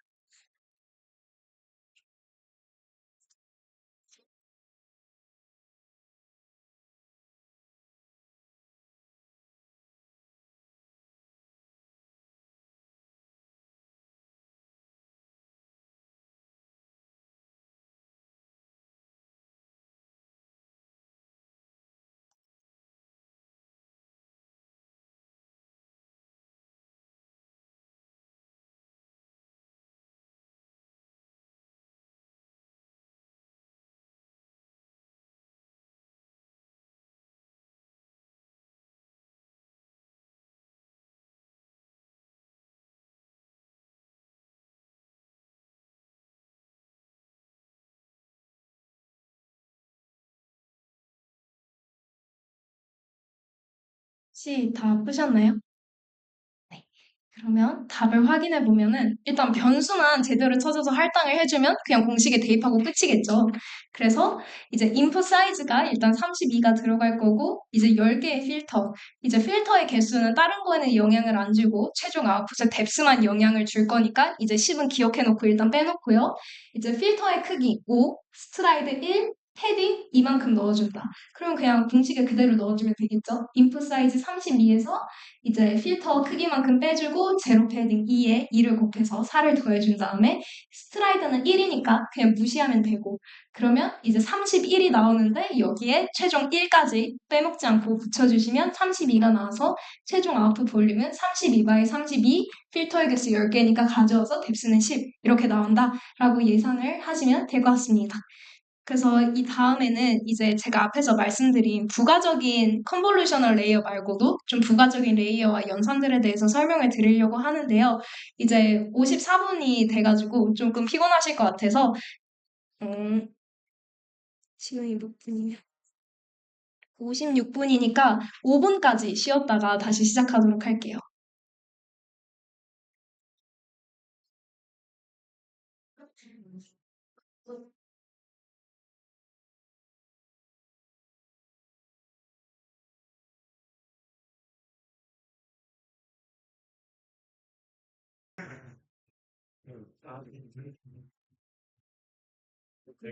저희 이제 5분이 되어서 다시 마저 남은 부분 시작하도록 하겠습니다. 네, 이제 컨볼루셔널 레이어 안에서 어떤 연산이 일어나는지 이런 거는 대략적으로 다 봤고요. 이제 그러면 CNN을 구성하는 나머지 부분에 대해서 조금 보면 되겠죠. 그래서 이제 대표적으로는 풀링 레이어가 있어요. 풀링 레이어는 이제 컨볼루션 레이어의 조금 단점을 보완했다 해서 그런 보조적인 용도 정도로만 사용한다라고만 알고 계시면 돼서 아까 컨볼루셔널 레이어 할 때보다는 조금 더 편하게 들으시면 될 것 같아요. 그래서 이제 이 컨볼루셔널 레이어의 문제점이 뭐냐고 하냐면은 컨볼루셔널 레이어를 우리가 일단 1차적으로 했을 때 예를 들어서 커널이 3x 3인 커널을 한다면 이제 한 번에 3x 3 9개의 인풋 이미지에서 9개의 픽셀을 봐서 하나의 값으로 이렇게 줄였죠. 해서 이제 액티베이션 맵을 하나 만들었어요. 근데 우리가 CNN에서 컨볼루셔널 레이어를 하나만 하는 경우는 거의 없다 그랬죠. 여러 개를 쌓을 거여서 이 액티베이션 맵이 또 다른 인풋이 되어서 그 다음 컨볼루셔널 레이어의 인풋으로 들어가게 될 텐데 그럼 이제 얘를 컨볼루션을 처리해 줬는데 이제 그 다음 컨볼루셔널 레이어의 커널도 3x 3이라고 예를 들어서 가정을 해볼게요. 그러면은 우리가 3x 3으로 이거를 보면은 이거는 결국 완전 원본 이미지의 측면에서 생각을 해보면은 얘의 이 9개의 픽셀을 담고 있는 거를 또 9개를 모아서 본 게 그 다음 컨볼루션의 결과값이라고 이해가 되시나요? 그러면 결국 이제 컨볼루셔널 레이어가 지속이 되면 될수록 리셉티브 필드가 넓어진다라고 볼 수 있는 거 개념적으로 이해가 되셨나요? 네, 그러니까 픽셀 하나당 엘리멘트 하나당 얘가 원본 이미지를 쭉 돌아가 봤을 때 얘가 보고 있는 이 범위가 엄청 넓다는 거예요. 이렇게 되면은 어떤 단점이 있냐고 하면은 이렇게 너무너무 큼직큼직하게 보면은 그 큼직한 부분 안에도 세부적인 디테일이 여러 개가 있을 텐데 리셉티브 필드가 좁을 때에 비해서 상대적으로 그러한 디테일한 요소들을 잡아내기가 오히려 어려워지겠죠. 그렇기 때문에 CNN의 사실 가장 큰 장점이 이제 공간적인 요소들을 잘 반영을 하는 거라고 우리가 배웠었는데 오히려 컨볼루셔널 레이어를 너무 과도하게 쌓다 보면은 오히려 공간적인 요소를 자꾸 놓치게 되는 그런 문제가 발생하는 거예요. 그리고 또 그것뿐만이 아니라 컨볼루셔널 레이어, 즉 커널을 사용할 때 이게 결국 다 파라미터잖아요. 컨볼루셔널 레이어는 이제 파라미터로 이루어져 있죠. 그런데 우리 파라미터 개수가 아까 너무 많으면 무슨 문제가 생긴다고 했어요? 오, 네, 맞아요. 오버피팅. 이제 컴퓨테이셔널한 코스트도 당연히 올라가고, 오버피팅 문제까지 발생하는 그런 여러모로 안 좋은 현상이 생긴다고 했잖아요. 이거를 이제 그런 좀 해결하기 위해서, 내가 다운 샘플링을 하면서 피처를 뽑으면서도 이게 컨볼루셔널 레이어만 자꾸 하니까 이런 문제가 생겨서 파라미터는 없는데 이제 컨볼루셔널 레이어의 민감성을 완화하고 피처 익스트랙션을 하고 싶어 중간중간에 이럴 때 우리가 쓰는 방법이 풀링입니다. 그래서 풀링은 그냥 완전 보조적인 역할로 그냥 어떻게 하면은 다이멘션을 다운 샘플링 할 수 있을까? 이거에만 이제 초점을 맞춘 그런 연산이라고 보시면 되세요. 그래서 사진 보시면 224바 224를 그냥 112바에 112로 줄여주는 거죠. 근데 줄여주는 거에만 초점을 맞췄다고 해서 그냥 마구잡이로 줄이면 또 안 되겠죠. 그래서 어떻게 해야지 조금 잘 줄여서 이제 다운 샘플링을 하면서도 이렇게 좀 이미지가 가진 피처는 잘 이렇게 뽑아내면서 이미지의 특성을 잘 반영하게 다운 샘플링을 할 수 있을까라는 방법론이 바로 풀링이라고 보시면 됩니다.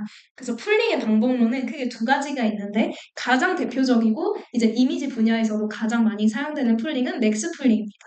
그래서 아마 많이들 아실 텐데 사실상 풀링은 이제 컨볼루션을 위한 이제 보조적인 요소라고 했잖아요. 그래서 하는 방법도 엄청 비슷해요. 그래서 풀링도 윈도우가 존재합니다. 그래서 컨볼루션이랑 피겨도 너무 비슷하죠. 그래서 그 얘도 인풋에 그냥 얹어줘요. 윈도우. 그럼 이 해당 범위 안에서 맥스 풀링이니까 이름 그대로 맥시멈 값을 찾는 거예요. 그러면 여기 지금 쳐져 있는 이 해당 범위 안에서는 맥시멈 값이 얼마죠? 4죠. 그래서 그러면 그냥 아웃풋에는 그 자리에 그냥 4만 띡 가져다 놓는 거예요. 그리고 하나 옆으로 가면은 1, 2, 4, 5 중에서는 맥시멈 값이 5니까 5를 집어넣고 여기선 7, 8 이렇게 해서 효과적으로 이제 아무래도 맥시멈 값이면 가장 특징적인 부분일 확률이 높잖아요. 그래서 특징적인 부분은 잘 살리면서도 이렇게 잘 다운 샘플링을 해줬죠. 이게 맥스 풀링이라고 보시면 되겠고요. 또 다른 두 번째로 제가 마지막으로 소개해드릴 풀링 기법은 에버리지 풀링이에요. 이거는 맥스 풀링이랑 방법은 똑같아요. 풀링 윈도우 해서 얹어줘요. 왔다 갔다 하면서 해주는데 얘는 범위 안에서 맥스 값을 구하는 것이 아니라 이름 그대로 평균 값을 구하면 됩니다.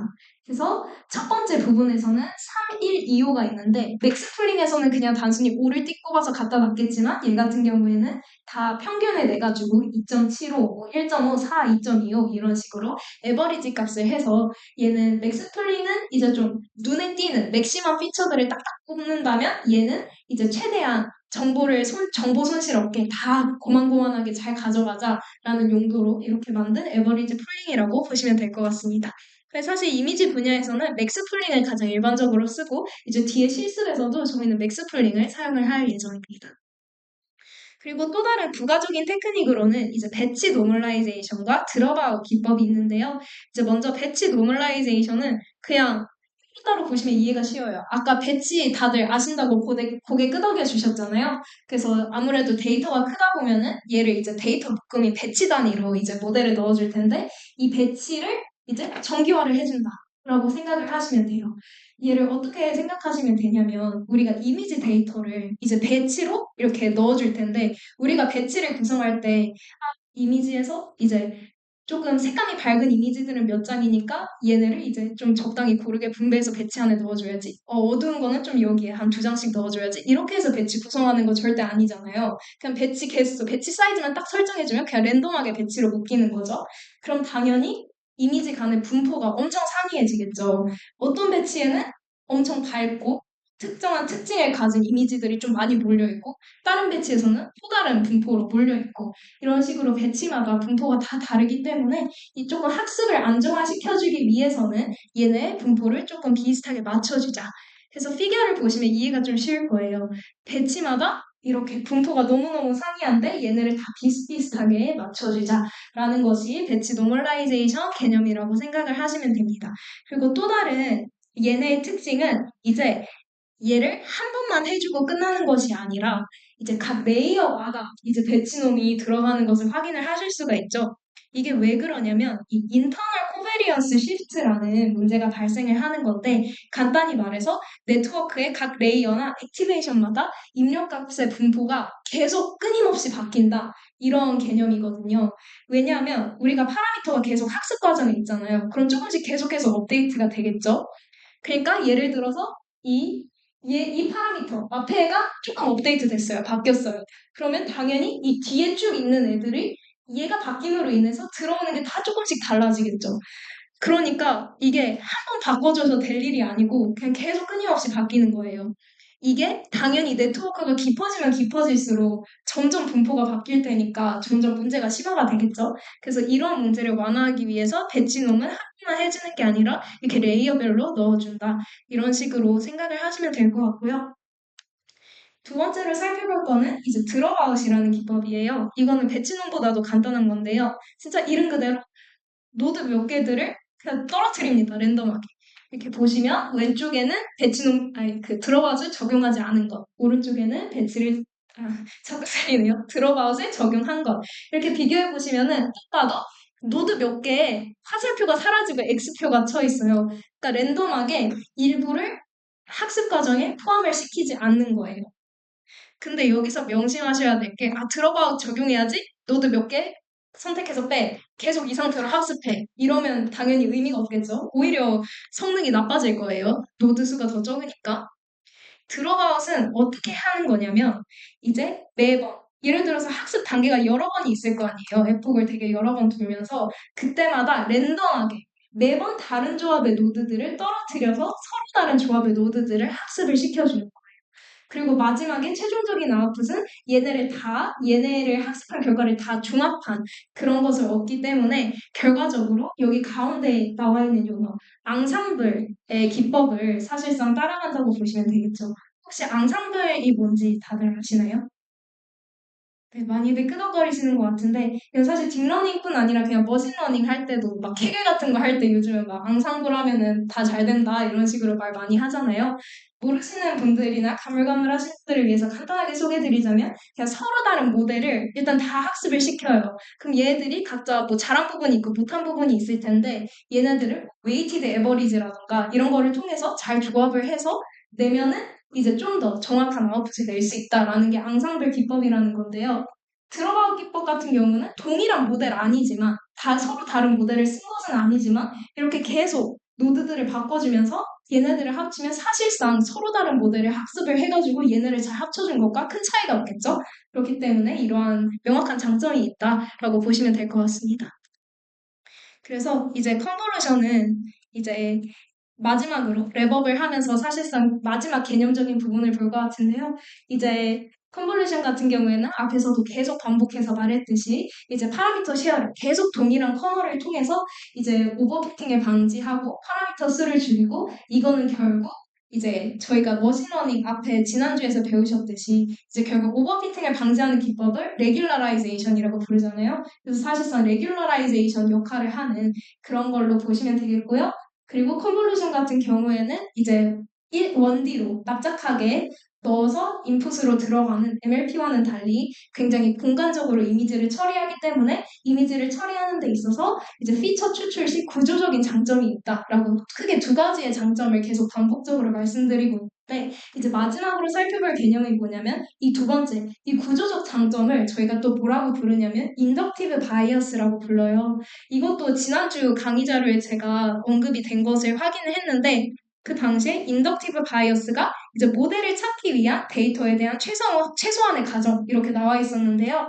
이것과 본질적으로는 동일한 개념이지만 오늘 제가 말씀드릴 이제 내용에 맞춰서 조금 이제 겉의 내용만 변형을 하자면 결국 인덕티브 바이어스란 일반화 성능을 높이기 위해서 보지 못한 데이터에 대해서도 귀납적 추론이 가능하도록 하는 추가적인 경험적 가정들이라고 볼 수가 있겠죠. 근데 이거를 조금 이 정의를 머리에 담으시고 다시 CNN의 구조에 대해서 복기를 해보면은 CNN이 사실 인덕티브 바이어스가 꽤나 강하다는 것을 저희가 느낄 수가 있을 거예요. 먼저 CNN 같은 경우에는 굉장히 공간적인 특징을 살려가지고 이 부분 뭉쳐서 보고 이 부분 뭉쳐서 보고 이게 결국 어떠한 가정을 담고 있는 거예요? 서로 이제 공간적으로 조금 상대적으로 가까이 있는 애들은 상대적으로 좀 더 관계성이 높겠다라는 이 로컬리티라는 가정을 깔고 가는 것이죠. 그래서 이 로컬리티라는 인덕티브 바이어스를 가지게 되고요. 그리고 트랜슬레이션 인베리언스라는 것도 이제 CNN이 가지는 대표적인 인덕티브 바이어스 중에 하나인데요. 이게 뭐냐면은 변형이 돼도 상관없다. 그냥 말 그대로 이거예요. 우리가 사진을 볼 때 고양이가 오른쪽에 앉아있든 왼쪽에 앉아있든 뭐 어떻게 했는지 모르겠지만 뒤집어져 있든 뭐 어떻게 하든 우리는 이걸 보면은 그냥 이게 고양이인 걸 알아. 그리고 우리는 딥러닝 모델도 우리와 똑같이 인간과 똑같이 그렇게 해주기를 바라고 있죠. 그렇기 때문에 어떠한 변형이 가더라도 특정한 오브젝트는 특정 오브젝트다. 크게 변하는 게 없다. 본질적으로는.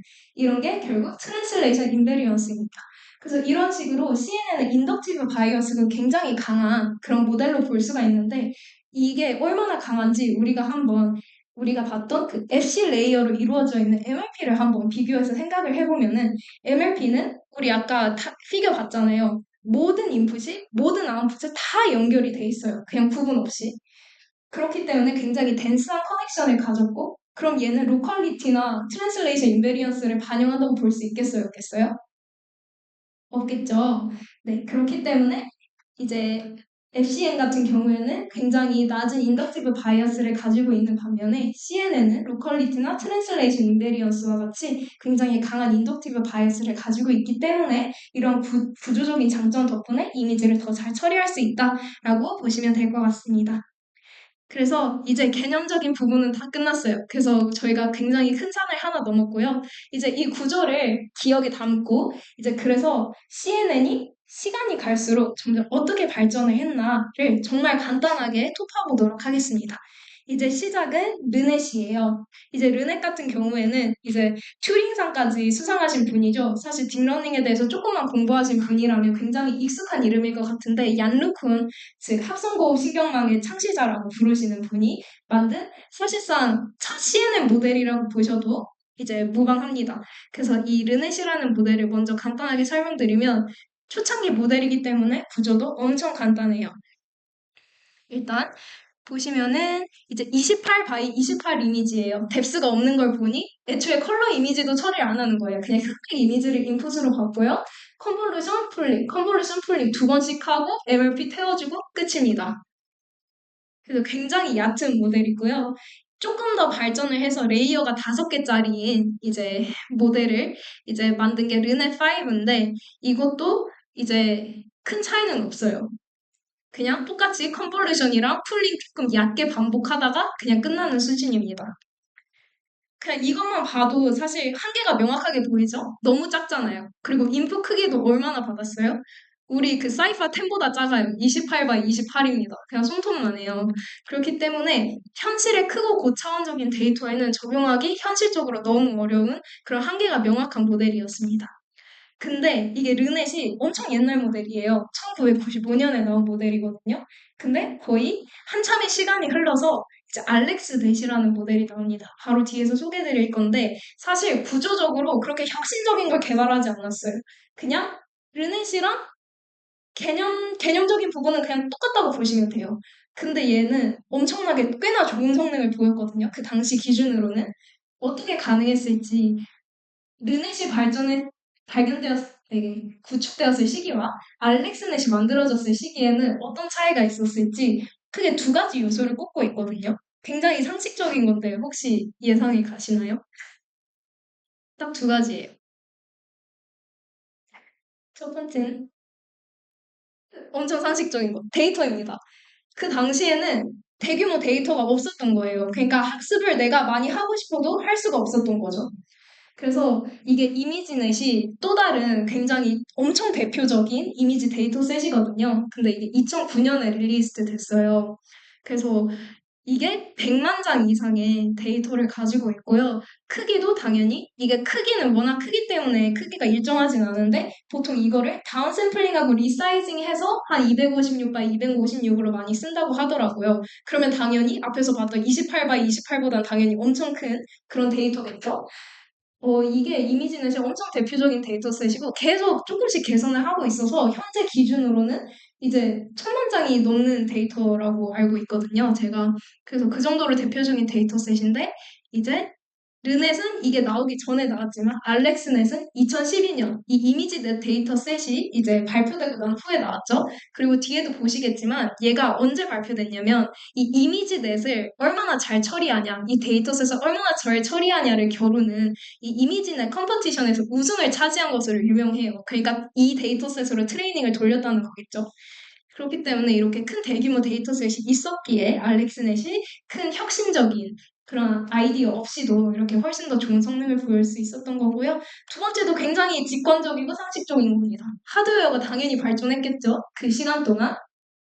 그래서 뭐 당연히 1995년에는 이제 GPU가 존재하기는 했는데 이제 당연히 성능이 안 좋았을 테지만 알렉스넷이 발표되었던 2012년에는 이제 엔비디아 이제 GPU GTX 580이란 게 존재하고 있었고 실제로 이거 두 개로 이제 학습을 돌렸다고 합니다.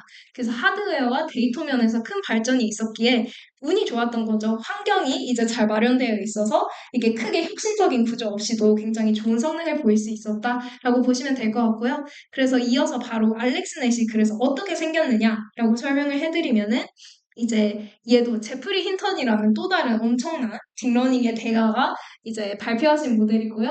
아까 말씀드렸던 엔비디아 GPU 두 개에서 학습되도록 설계를 했고 이미지는 챌린지에서 우승을 차지했다.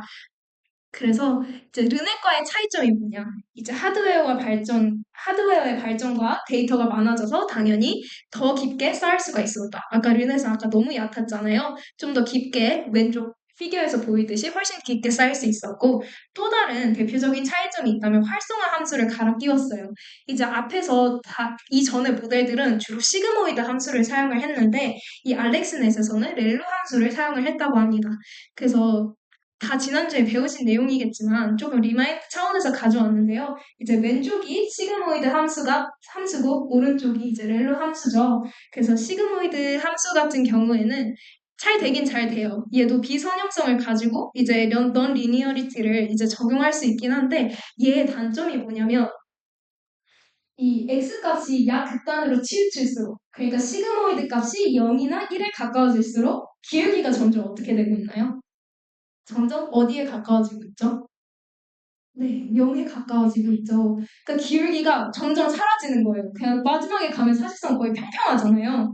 그렇기 때문에 이제 이런 기울기를 가지고 학습을 진행을 해야 되는데 기울기가 사라지면은 이제 네트워크가 깊어지면 깊어질수록 이제 배우셨을 것 같은데 지난주에 그레이디언트 베니싱 문제가 당연히 생기겠죠. 그래서 이 시그모이드가 베니싱 그레이디언트 문제도 좀 더 취약하고 그리고 이 시그모이드 함수는 익스포넨셜 그걸 쓰잖아요. 그렇기 때문에 그게 약간 컴퓨테이셔널하게 좀 더 계산이 품이 많이 든다고 해요. 그렇기 때문에 속도도 좀 더 느리고 이러한 단점이 있기 때문에 얘를 뭘로 바꿨냐면 렐로로 바꿔주었습니다. 그래서 렐로 같은 경우에는 익스포넨셜 없기 때문에 당연히 속도 더 빠르고요. 그리고 101차 함수로 쭉 올라가죠. 기울기가 이제 0으로 갈 일이 없어요. x가 0 이상이라고 가정을 한다면은 그렇기 때문에 이제 렐로를 사용을 했을 때 훨씬 더 좋은 성능을 보였다라고 보시면 될 것 같습니다. 그래서 이제 우리가 알렉스넷을 보고 나서 이제 이 그래프와 이 피겨가 진짜 딥러닝을 공부하신다면 한 번씩은 보실 만한 그런 피겨거든요. 이게 뭐냐면 이게 ILS, BRC 이게 아까 말했던 이미지넷 챌린지예요. 이게 이미지넷을 이제 처음 발표한 그 팀이 이제 이 이미지넷 데이터셋을 좀 더 발전시키기 위해서 2010년부터 2017년까지 매년 챌린지를 열었어요.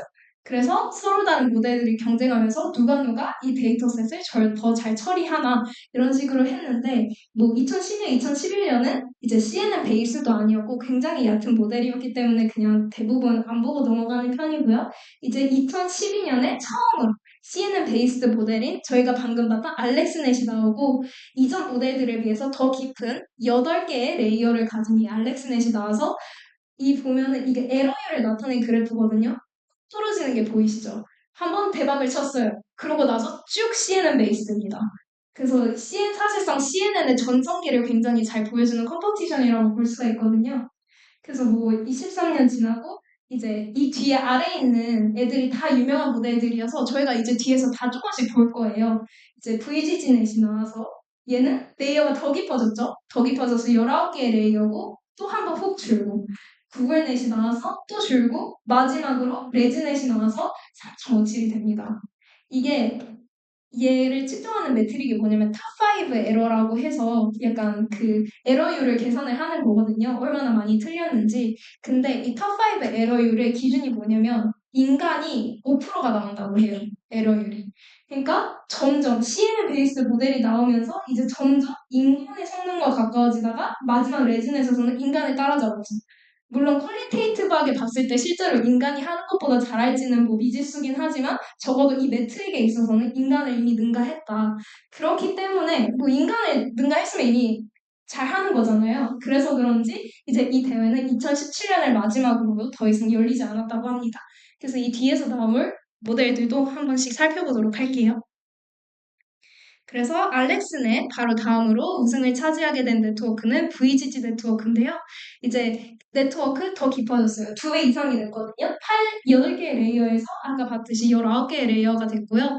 근데 이제 얘 조금 큰 차이점이 뭐냐면은 이제 그냥 레이어 단위로 쌓은 것이 아니라 이 가운데 VGG 블럭이라고 나온 거 보이시죠? 블럭을 구성을 해가지고 이 블럭 단위로 블럭을 쌓아 올렸습니다. 그래서 더 깊어졌고 이제 이러한 블럭을 구성하고 이런 구조를 구성하는 데는 휴리스틱한 컨셉이 많이 사용이 되었다고 하는데요. 혹시 휴리스틱이라는 개념을 조금 아신다? 약간 들어는 봤다.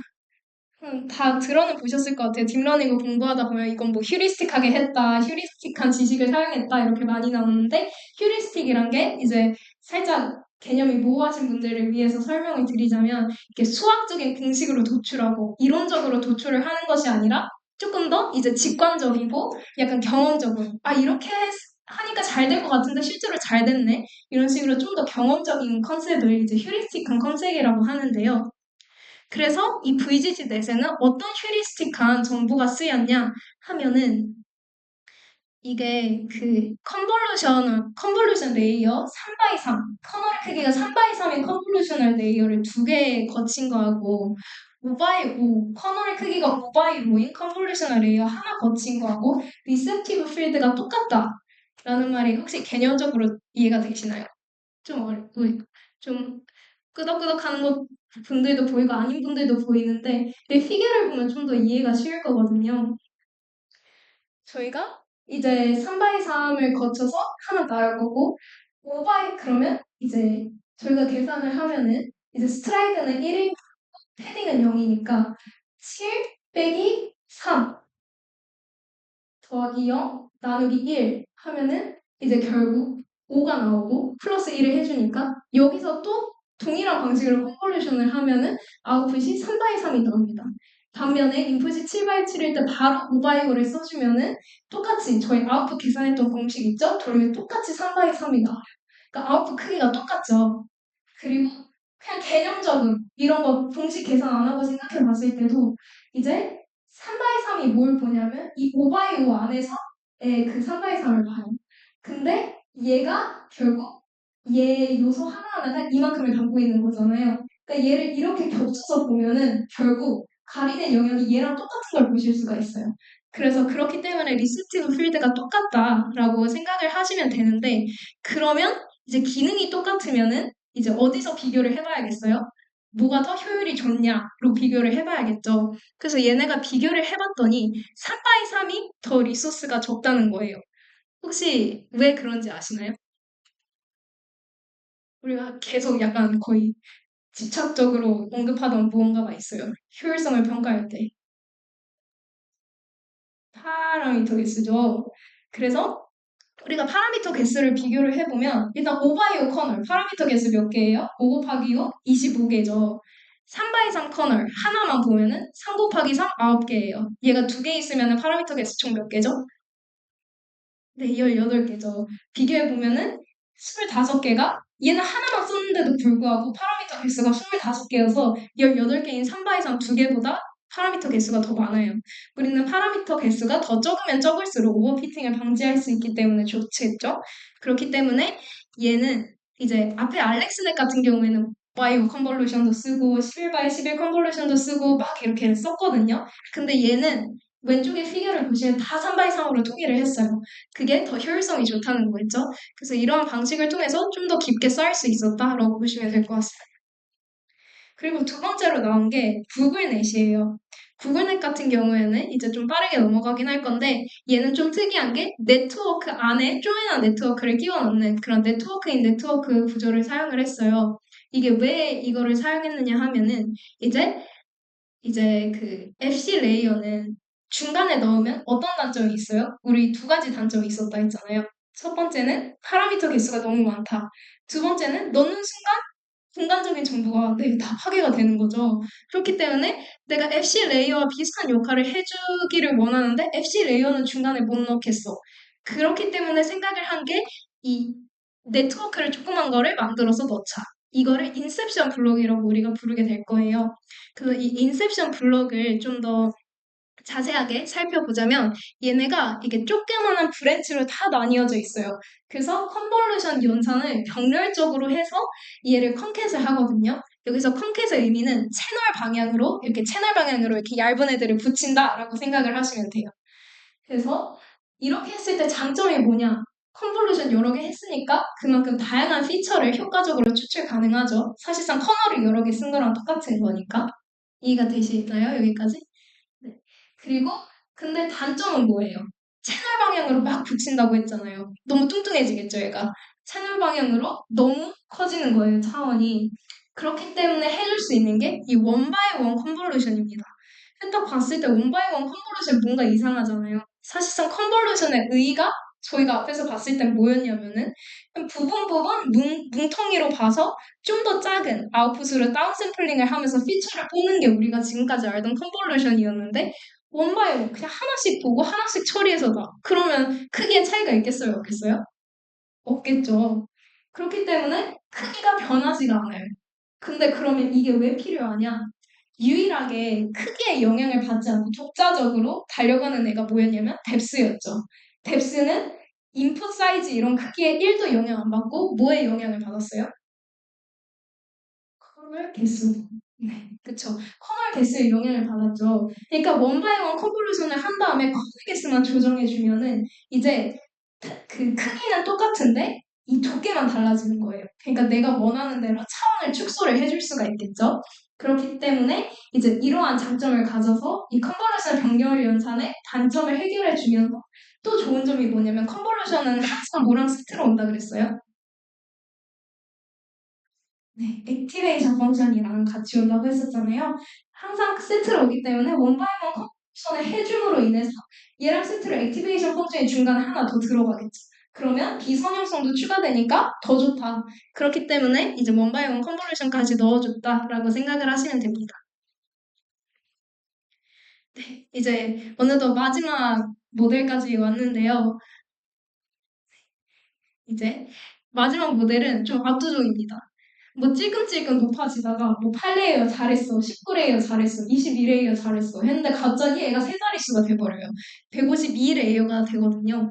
근데 사실 우리가 지금까지는 뭐 깊을수록 좋다, 깊을수록 좋다 이렇게 말했는데 사실 만약 깊은 게 생각해보면 능사는 아니에요. 일단 가장 먼저 생각나는 문제가 뭐가 있죠? 네, 오버피팅도 발생할 수 있겠고, 깊으면 자꾸 그레이디언트가 사라지겠죠. 정보가 소실돼서 그레이디언트 베니싱 문제에도 더 취약할 거고, 파라미터 수도 말씀하신 대로 많기 때문에 이제 계산도 힘들 거고, 정보도 소실될 거고. 이런 문제를 어떻게 다 완화를 하고 이렇게 깊게까지 갈 수 있었냐? 를 생각해 보면은 이제 어떤 방식을 쓰면 되게 획기적인 방식인데, 리지주얼 이제 커넥션을 씁니다. 이게 뭐냐면 말 그대로 애가 지 혼자 그냥 독자적으로 지름길을 팠어요. 그래서 리시주얼 커넥션을 그냥 적용하지 않아요. 우리가 기존에 보던 모델을 보면은 그냥 평소처럼 뭐 레이어 거치고 액티베이션 거치고 레이어 거치고 이렇게 거쳤는데 이거를 우리가 일종의 함수라고 볼 수 있죠. 우리 왜 중학교 때인가 초등학교 때인가 처음 함수 배울 때 항상 숫자가 들어가면은 여기 박스 있고 그러면 이 박스를 거치면은 결과 fx가 나온다. 맨날 배우잖아요. 이게 일종의 그 박스라고 보시면은 그냥 똑같은 개념인 걸 아실 수가 있죠. 이렇게 인풋이 x가 들어가면 여기 안에서 뭔가 프로세스와 변형을 거쳐서 아웃풋 fx가 나온다라고 보실 수가 있는데 이 fx를 처음부터 끝까지 다 학습하려니까 아까 말씀해주신 문제들이 발생하는 거예요. 막 정보도 잃어버리고 그레디언트도 잃어버리고 이러니까 어떻게 해주냐면 지름길을 하나 파가지고 우리가 원래 알고 있는 이 인풋 정보 그대로를 참고하라고 같이 올려주는 거예요. 그래서 이제 이 우리가 원래 가지고 있던 이 애는 gx로 바뀌고요. 여기다가 우리가 이미 알고 있는 정보, 원본 정보 그대로의 x를 더해줘서 최종적인 함수는 이제 gx 플러스 x가 되는 거예요. 그래서 이렇게 보면은 fx를 처음부터 끝까지 학습한 게 더 낫겠어요? 아니면 우리가 x는 이미 알고 있으니까 여기서는 fx 전체를 학습하는 게 아니라 gx만 학습하는 거겠죠. 그러니까 당연히 gx만을 학습하는 게 훨씬 더 효율적이고 정보 손실도 덜 발생할 거잖아요. 그렇기 때문에 이러한 장점을 가지고 있는 게 리지듀얼 커넥션이다. 그래서 이 리지듀얼 커넥션 개념은 사실 굳이 CNN이 아니더라도 다른 현대 모델에서도 굉장히 많이 사용이 되거든요. 그만큼 획기적인 발견이라고 생각을 하시면 될 것 같습니다. 네, 그래서 전체적으로 이렇게 생겼고 이거는 그냥 작은 공간에 보여주기 위해서 좀 줄인 건데 여기 곱하기 2하고 곱하기 3 보이시죠? 사실상 엄청 깊은 모델인 거예요. 다 나열을 하면은. 그리고 요즘은 사실 CNN 인간도 이기고 CNN이 최고네 라고 생각하실 수도 있겠지만 사실 요즘은 트랜스포머 전성 시대긴 합니다. 이제 트랜스포머는 다다음 차신가 이제 머지않은 시일에 배우실 거긴 한데 근데 트랜스포머가 나오면서 사실상 패러다임이 한번 확 바뀌었어요. 그래서 너도 나도 트랜스포머로 소타를 찍고 막 난리도 아니었죠. 그래서 트랜스포머가 뭐 NLP 분야는 당연히 다 먹었고 여기 보시면 이미지 클래시피케이션인데 여기 쪼짝지를 보시면 다 태그가 트랜스포머예요. 그러니까 트랜스포머가 비전 분야에서도 굉장히 강세를 보이고 있다라고 보시면 되세요. 그래서 여기 오른쪽에 있는 사진은 VIT, 비전 트랜스포머의 피겨인데 얘가 굉장히 좋은 성능을 보이고 있다. 그럼 우리 CNN 왜 배웠지? 하실 수도 있잖아요. 그냥 트랜스포머 쓰면 장땡일 텐데 하지만 분명히 장단점이 있거든요. 그래서 이거를 이 뒤에서 한번 마지막 슬라이드로 보게 될 텐데 이제 트랜스포머 물론 잘해요. 당연히 얘가 더 고점이 높으니까 다 대체가 됐겠죠. 패러다임도 바뀌고. 근데 전제 조건이 있어요. 트랜스포머는 데이터가 많을 때만 성능이 좋습니다.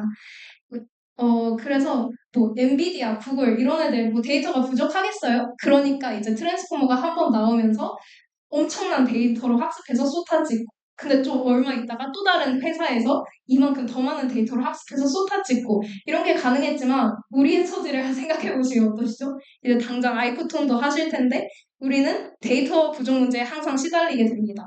그럴 때 CNN은 앞에 말씀드렸었던 인덕티브 바이어스 개념이 있어요.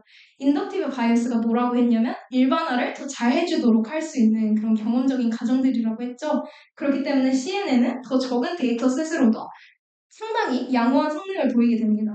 반면 트랜스포머는 이제 굉장히 데이터 인텐시브한 학습 과정을 거쳐야지 이제 그 진가가 조금 발휘되는 그런 느낌이고요. 이제 모델 자체를 보더라도 CNN이 트랜스포머보다는 가볍고 트랜스포머는 좀 더 무거워서 컴퓨테이셔널하게 조금 이제 돌리는데 어려움이 있을 수도 있다. 우리가 가진 하드웨어로는 약간 이런 단점이 있을 수도 있겠죠. 그래서 결국 트랜스포머는 이제 왜 데이터 인텐시브한 학습이 반드시 전제되느냐? 이것도 인덕티브 바이어스와 연관해서 생각을 해볼 수가 있거든요. 이제 다다음 차시에 배우시긴 하겠지만 트랜스포머가 핵심적인 개념이 셀프 어텐션이라고 해서 이렇게 토큰들이 있으면은 자기들끼리 이렇게 연결해서 전 범위를 제너럴하게 다 학습을 해요. 그러니까 CNN은 공간, 부분, 로컬리티를 살려서 봤는데 트랜스포머는 다 글로벌하게 학습을 한다는 거겠죠. 그러면 CNN보다 인덕티브 바이어스가 높겠어요, 낮겠어요? 낮겠죠? 그쵸? 이해되시죠, 여러분? 네, 인덕티브 바이어스가 낮기 때문에 적은 데이터셋으로도 양호한 성능을 내는 것은 CNN. 얘는 많은 데이터를 먹여줘야 하지만 많은 데이터를 먹여줬을 때는 얘가 고점이 더 높다. 이렇게 비교를 하시면 되시고 본인의 상황에 따라서 적절하게 모델 선택하시면 될 것 같습니다. 네, 그리고 남은 시간 동안에 이제 실습을 하게 되실 텐데 우리가 CNN 히스토리에서 가장 먼저 봤던 모델, 가장 얕은 모델 르넷을 한번 저희가 구현을 해볼 거예요. 이제 여기 피겨를 보시면은 굉장히 단순하죠. 그냥 컨볼루션 거쳤고요. 맥스 풀링 해줬고요. 여기 서샘플링이 맥스 풀링이라고 보시면 돼요. 맥스 풀링 거치고 두 번째 컨볼루션 거치고 맥스 풀링 거치고 FC 레이어 그냥 선형 리니어 레이어 3개 하고 최종적으로 아웃풋을 냅니다.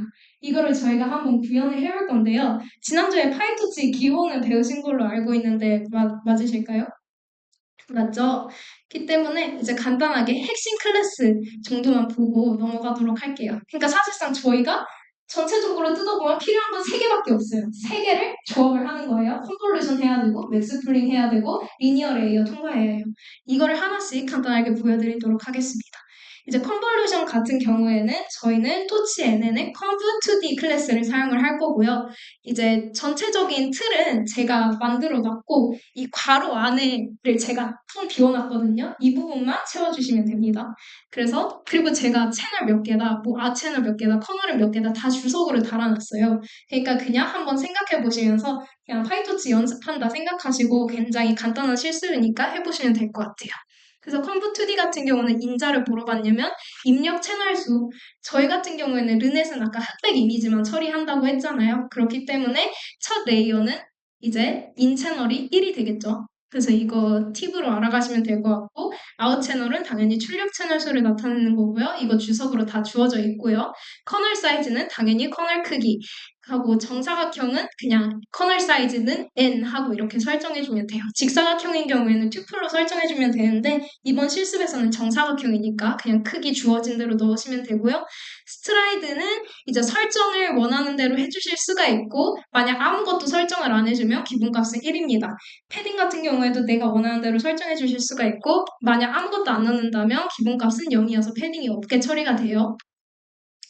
두 번째는 맥스풀링. 이것도 맥스풀 2D 클래스를 사용할 텐데요. 이거는 더 간단해요. 커널 사이즈. 아까 커널 크기, 풀링도 커널을 쓴다고 했잖아요. 그렇기 때문에 이 사이즈 주석에 나와 있는 대로 그대로 적용을 하시면 되고 스트라이드도 주석에 적혀져 있는 대로 적용을 하시면 되는데 만약 내가 아무것도 설정을 안 한다. 이 스트라이드를 그러면 기본값은 우리가 커널 사이즈로 설정해 준 거랑 똑같게 들어가게 됩니다. 이 부분도 알아가시면 좋을 것 같고 마지막으로 리니어 레이어 3개 거친다고 했었죠? 리니어 레이어 더 쉽습니다. 입력 채널 수, 출력 채널 수, 뭐가 들어가냐, 뭐가 나오냐만 설정해주면 끝이에요. 그래서 최종적으로 얘네를 정의를 한 다음에 앞에 정의만 해주시면 그 뒤에 쌓는 부분은 제가 다 해놨거든요. 그러니까 주석 보시고 인자들 어떻게 채워넣을지 정도만 이제 스스로 채워넣으시면 되고요. 그 아래는 그냥 한번 쭉 읽어보면서 이게 한번 피겨랑 대입해보면서 어떻게 쌓았는지 정도만 한번 읽어보시면 될 것 같습니다. 그래서 최종적으로 굉장히 간단한 코드고 돌리면 이렇게 이제 나오게 돼요. 아까 제가 파이토치 형식 어떻게 된다 그랬냐면 배치, 채널, 하이트, 위스 이렇게 된다고 했죠. 그래서 이런 형태로 출력이 되시는 걸 확인하시면 됩니다. 제가 노션 페이지에 링크도 걸어놨고 파일도 올려놨거든요. 둘이 동일한 거여서 더 편하신 대로 해보시고 이거랑 이제 같은 출력이 나왔다 하시면은 CNN을 잘 이해하신 겁니다. 그래서 그 강의는 여기로 마치도록 하겠고요. 남은 시간 동안 편하시게 이제 실습해보시고 잘 안 되는 거 있으면 말씀해 주세요. 그래서 강의는 여기서 마치도록 하겠습니다. 감사합니다.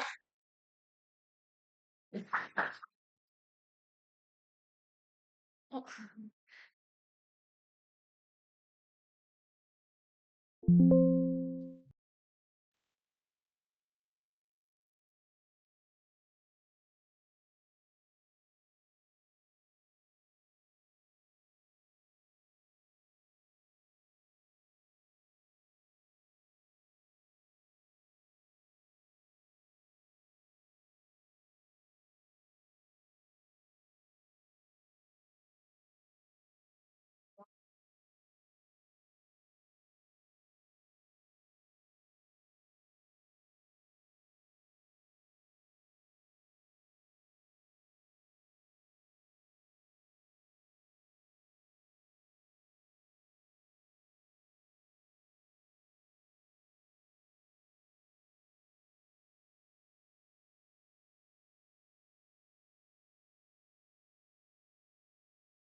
그럼 실수 설명하시면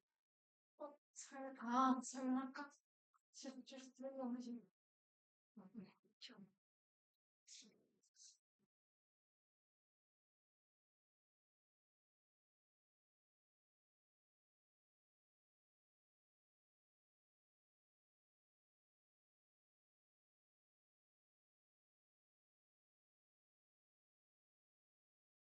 잠시만요. 지금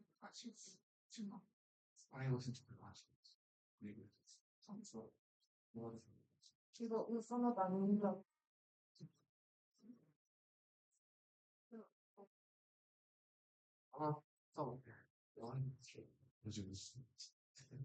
쓰고 쓰고 오늘 근데 지금 보내봤지 않는 시간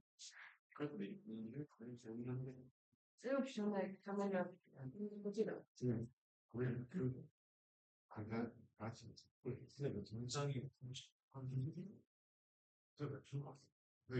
한 58분쯤에 실습 풀이 할 거니까 혹시 더 일찍 끝나서 일단 가지 마시고 기다려주세요. 그럼 좀 꺼낼 거야 일단. 그래서 그러면 어 근데 신인 교수님인데 연락처? 그래서 사진이랑 오빠가 해줘. 사진이랑 그 인스타 콘텐츠 보여주면 PDF로 만들어서.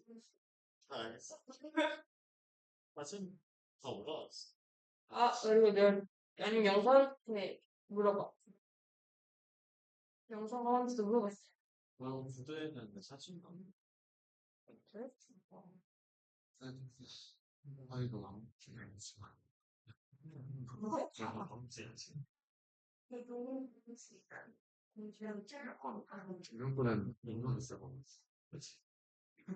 정말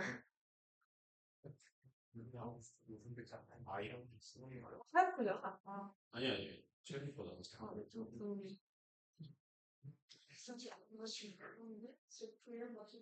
이런 거 아이돌 이런 거 영상을 보여줘.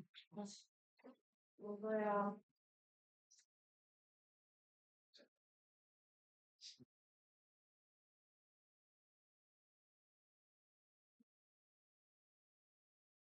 그리고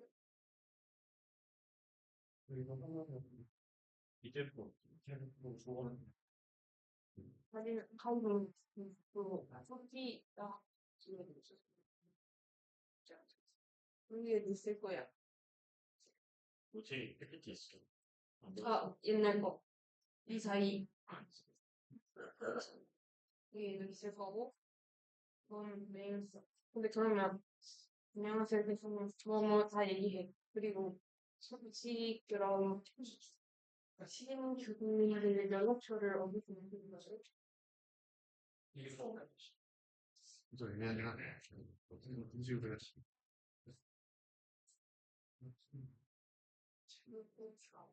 그러니까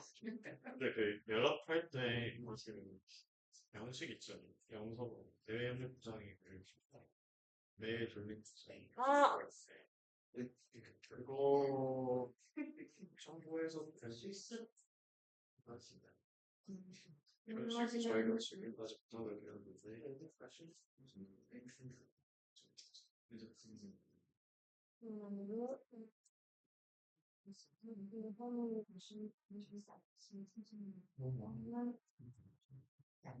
뭐야? 이거는 좀 이거 게임으로 나가서 응.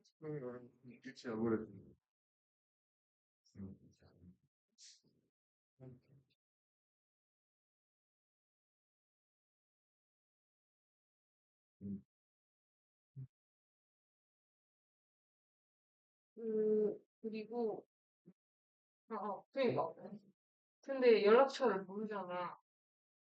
우리가 말 개인 메일을 정해야 되는데 그래서 그래서 학장한테 연락을 받았어요.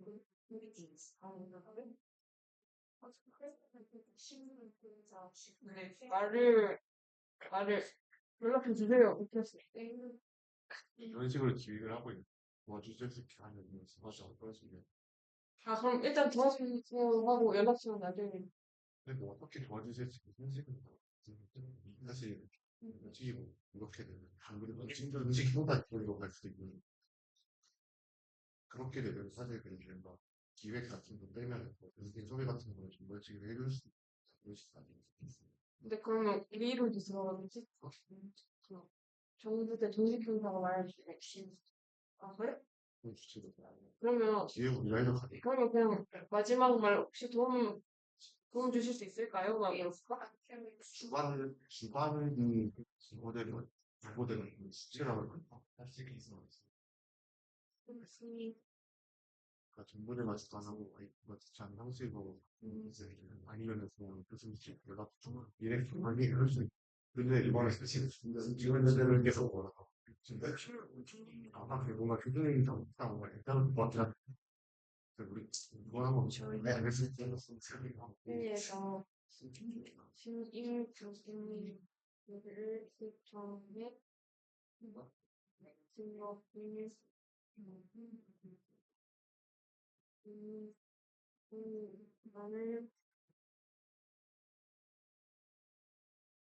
나는 신청을 하려고 하는 지휘 부분 있어서 부분을 주실 수 있을까요? 있으실까요? 그래서 그렇지 할수 있다는 아이고 아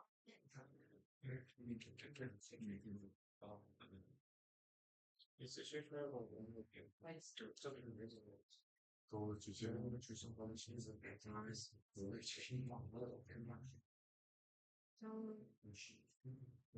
부분을 주신다면 뭐?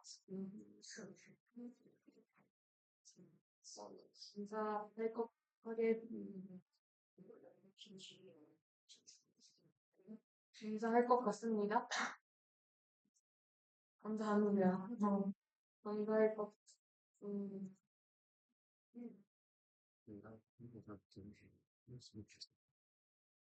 음,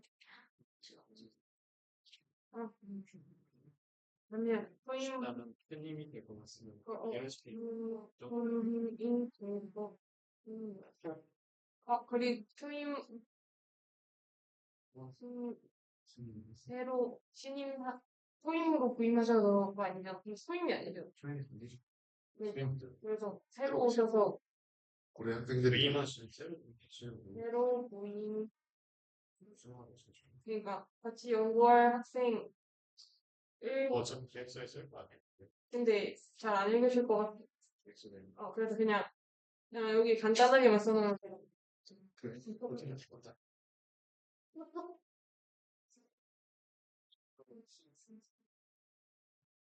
저희까지 이겼습니다. 음, 정말 이렇게 2년 걸려.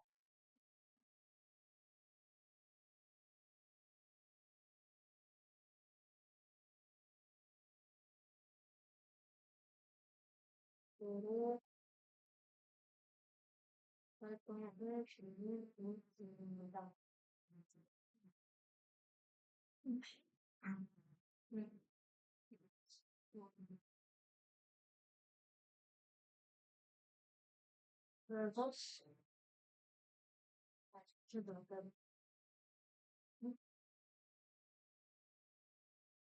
그래서 일단은 한번 보고 완성해.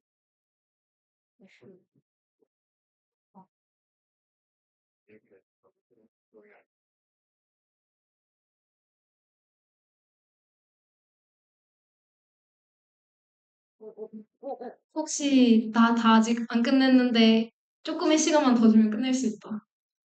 없으신가요? 그러면 빠르게 풀이하고 마치도록 하겠습니다. 떴네. 진짜. 이거, 사실 저 비상. 이거 어떻게 내리지? 여기 스크린을 옮기면은 내 화면에서 어떻게 스크롤해? 화면을 아니, 이게 커서도 넘어가는 거야? 아, 커서도 넘어가는 거야? 지금 어차피 금방 하는 거니까 국제 과제. 필요 하면 이거 화면이 안 돼. 화면이 안 돼. 확장이 안 돼. 화면이 안 뜨는 이슈가 있어요. 사업되는 아니야. 아, 이거 이거. 확장으로 다시 바꾸면.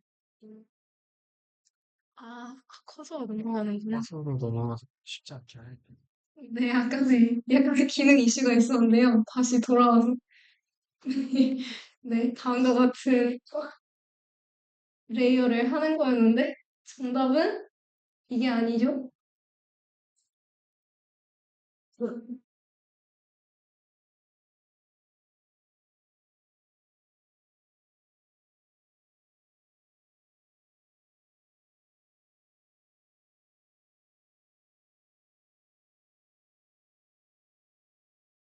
이렇게 하는 게 저희 목표였고요. 정답은 이렇게 되는 거겠죠? 사실상 주석을 그냥 그대로 따라가면 되는 거였죠. 그래서 컨버트 D 인자 각자 채워줘서 입력 이미지 채널 흑백 이미징으로 처음에 1 들어간다고 말씀드렸고요. 출력 채널 이제 커널이 6개가 들어갔다는 뜻이겠죠. 그렇기 때문에 아웃 채널 6개, 커널 사이즈 오버요라 했으니까 5, 스트라이드 1, 패딩 2. 스트라이드 1은 사실 안정의해도 그냥 기본값으로 처리된다고 했으니까 있든 없든 상관이 없었고요. 맥스 풀링 같은 경우에는 더 간단하게 커널 사이즈 설정을 해줬고 스트라이드 2인데 스트라이드 그냥 냅두면 기본값으로 커널 사이즈와 동일하게 들어가기로 했으니까 이 스트라이드 수 설정은 있으나 없으나 이것도 상관이 없고 두 번째 컨브는 여기 출력 채널이 6개였으니까 그대로 받아서 이번에는 인 채널이 6개여야 하고요. 이번에 커널을 더 많이 썼네요. 16개를 썼으니까 아웃 채널 16개. 커널 사이즈 5 그대로 갖다 쓰고 스트라이드 1 있으나 없으나 상관없고 패딩 0 있으나 없으나 상관없고 이렇게 설정을 해주고 맥스 풀링 두 번째는 커널 사이즈 2 스트라이드 2 똑같으니까 이렇게 스트라이드 2는 있으나 없으나 상관없고 FC 레이어 마지막 3개는 일단 여기 마지막 얘를 플래튼 했으니까 그냥 5 곱하기 5 곱하기 16 하면은 400이 나오죠. 쉬우니까 그냥 400 집어넣는다고 생각을 하시면 되겠고요. 그리고 너무 많이 내려가네. 네, 이렇게 400하고 아웃풋 채널 출력 그대로 가져와서 120. 이거 그대로 가져왔으니까 입력은 120, 출력 84. 84 출력 최종적으로는 우리는 앱리스트 데이터를 0부터 9까지의 숫자로 구분하는 그런 태스크였기 때문에 이제 출력 10개로 최종적으로 이제 사이즈가 10인 그런 벡터가 나오면 되겠고요. 이제 레이어 쌓은 거 다들 한번 읽어보셨나요? 이해 다들 되셨나요? 이거 어떻게 쌓였는지 피규어하고 비교해 보시면서 하면은 굉장히 르넷이 자체가 굉장히 단순한 구조이기 때문에 이해하는데 큰 어려움 없으셨을 것 같고 그대로 거치면 이렇게 잘 나오더라 라고 하면은 오늘의 실습은 마무리가 되겠습니다. 그리고 내일까지가 과제 마감이더라고요. 그래서 그거 리마인드 한번 부탁한다고 해서 이제 리마인드 드리고 꼭 내일까지 완성해 주시고 이번 강의를 마치도록 하겠습니다. 감사합니다.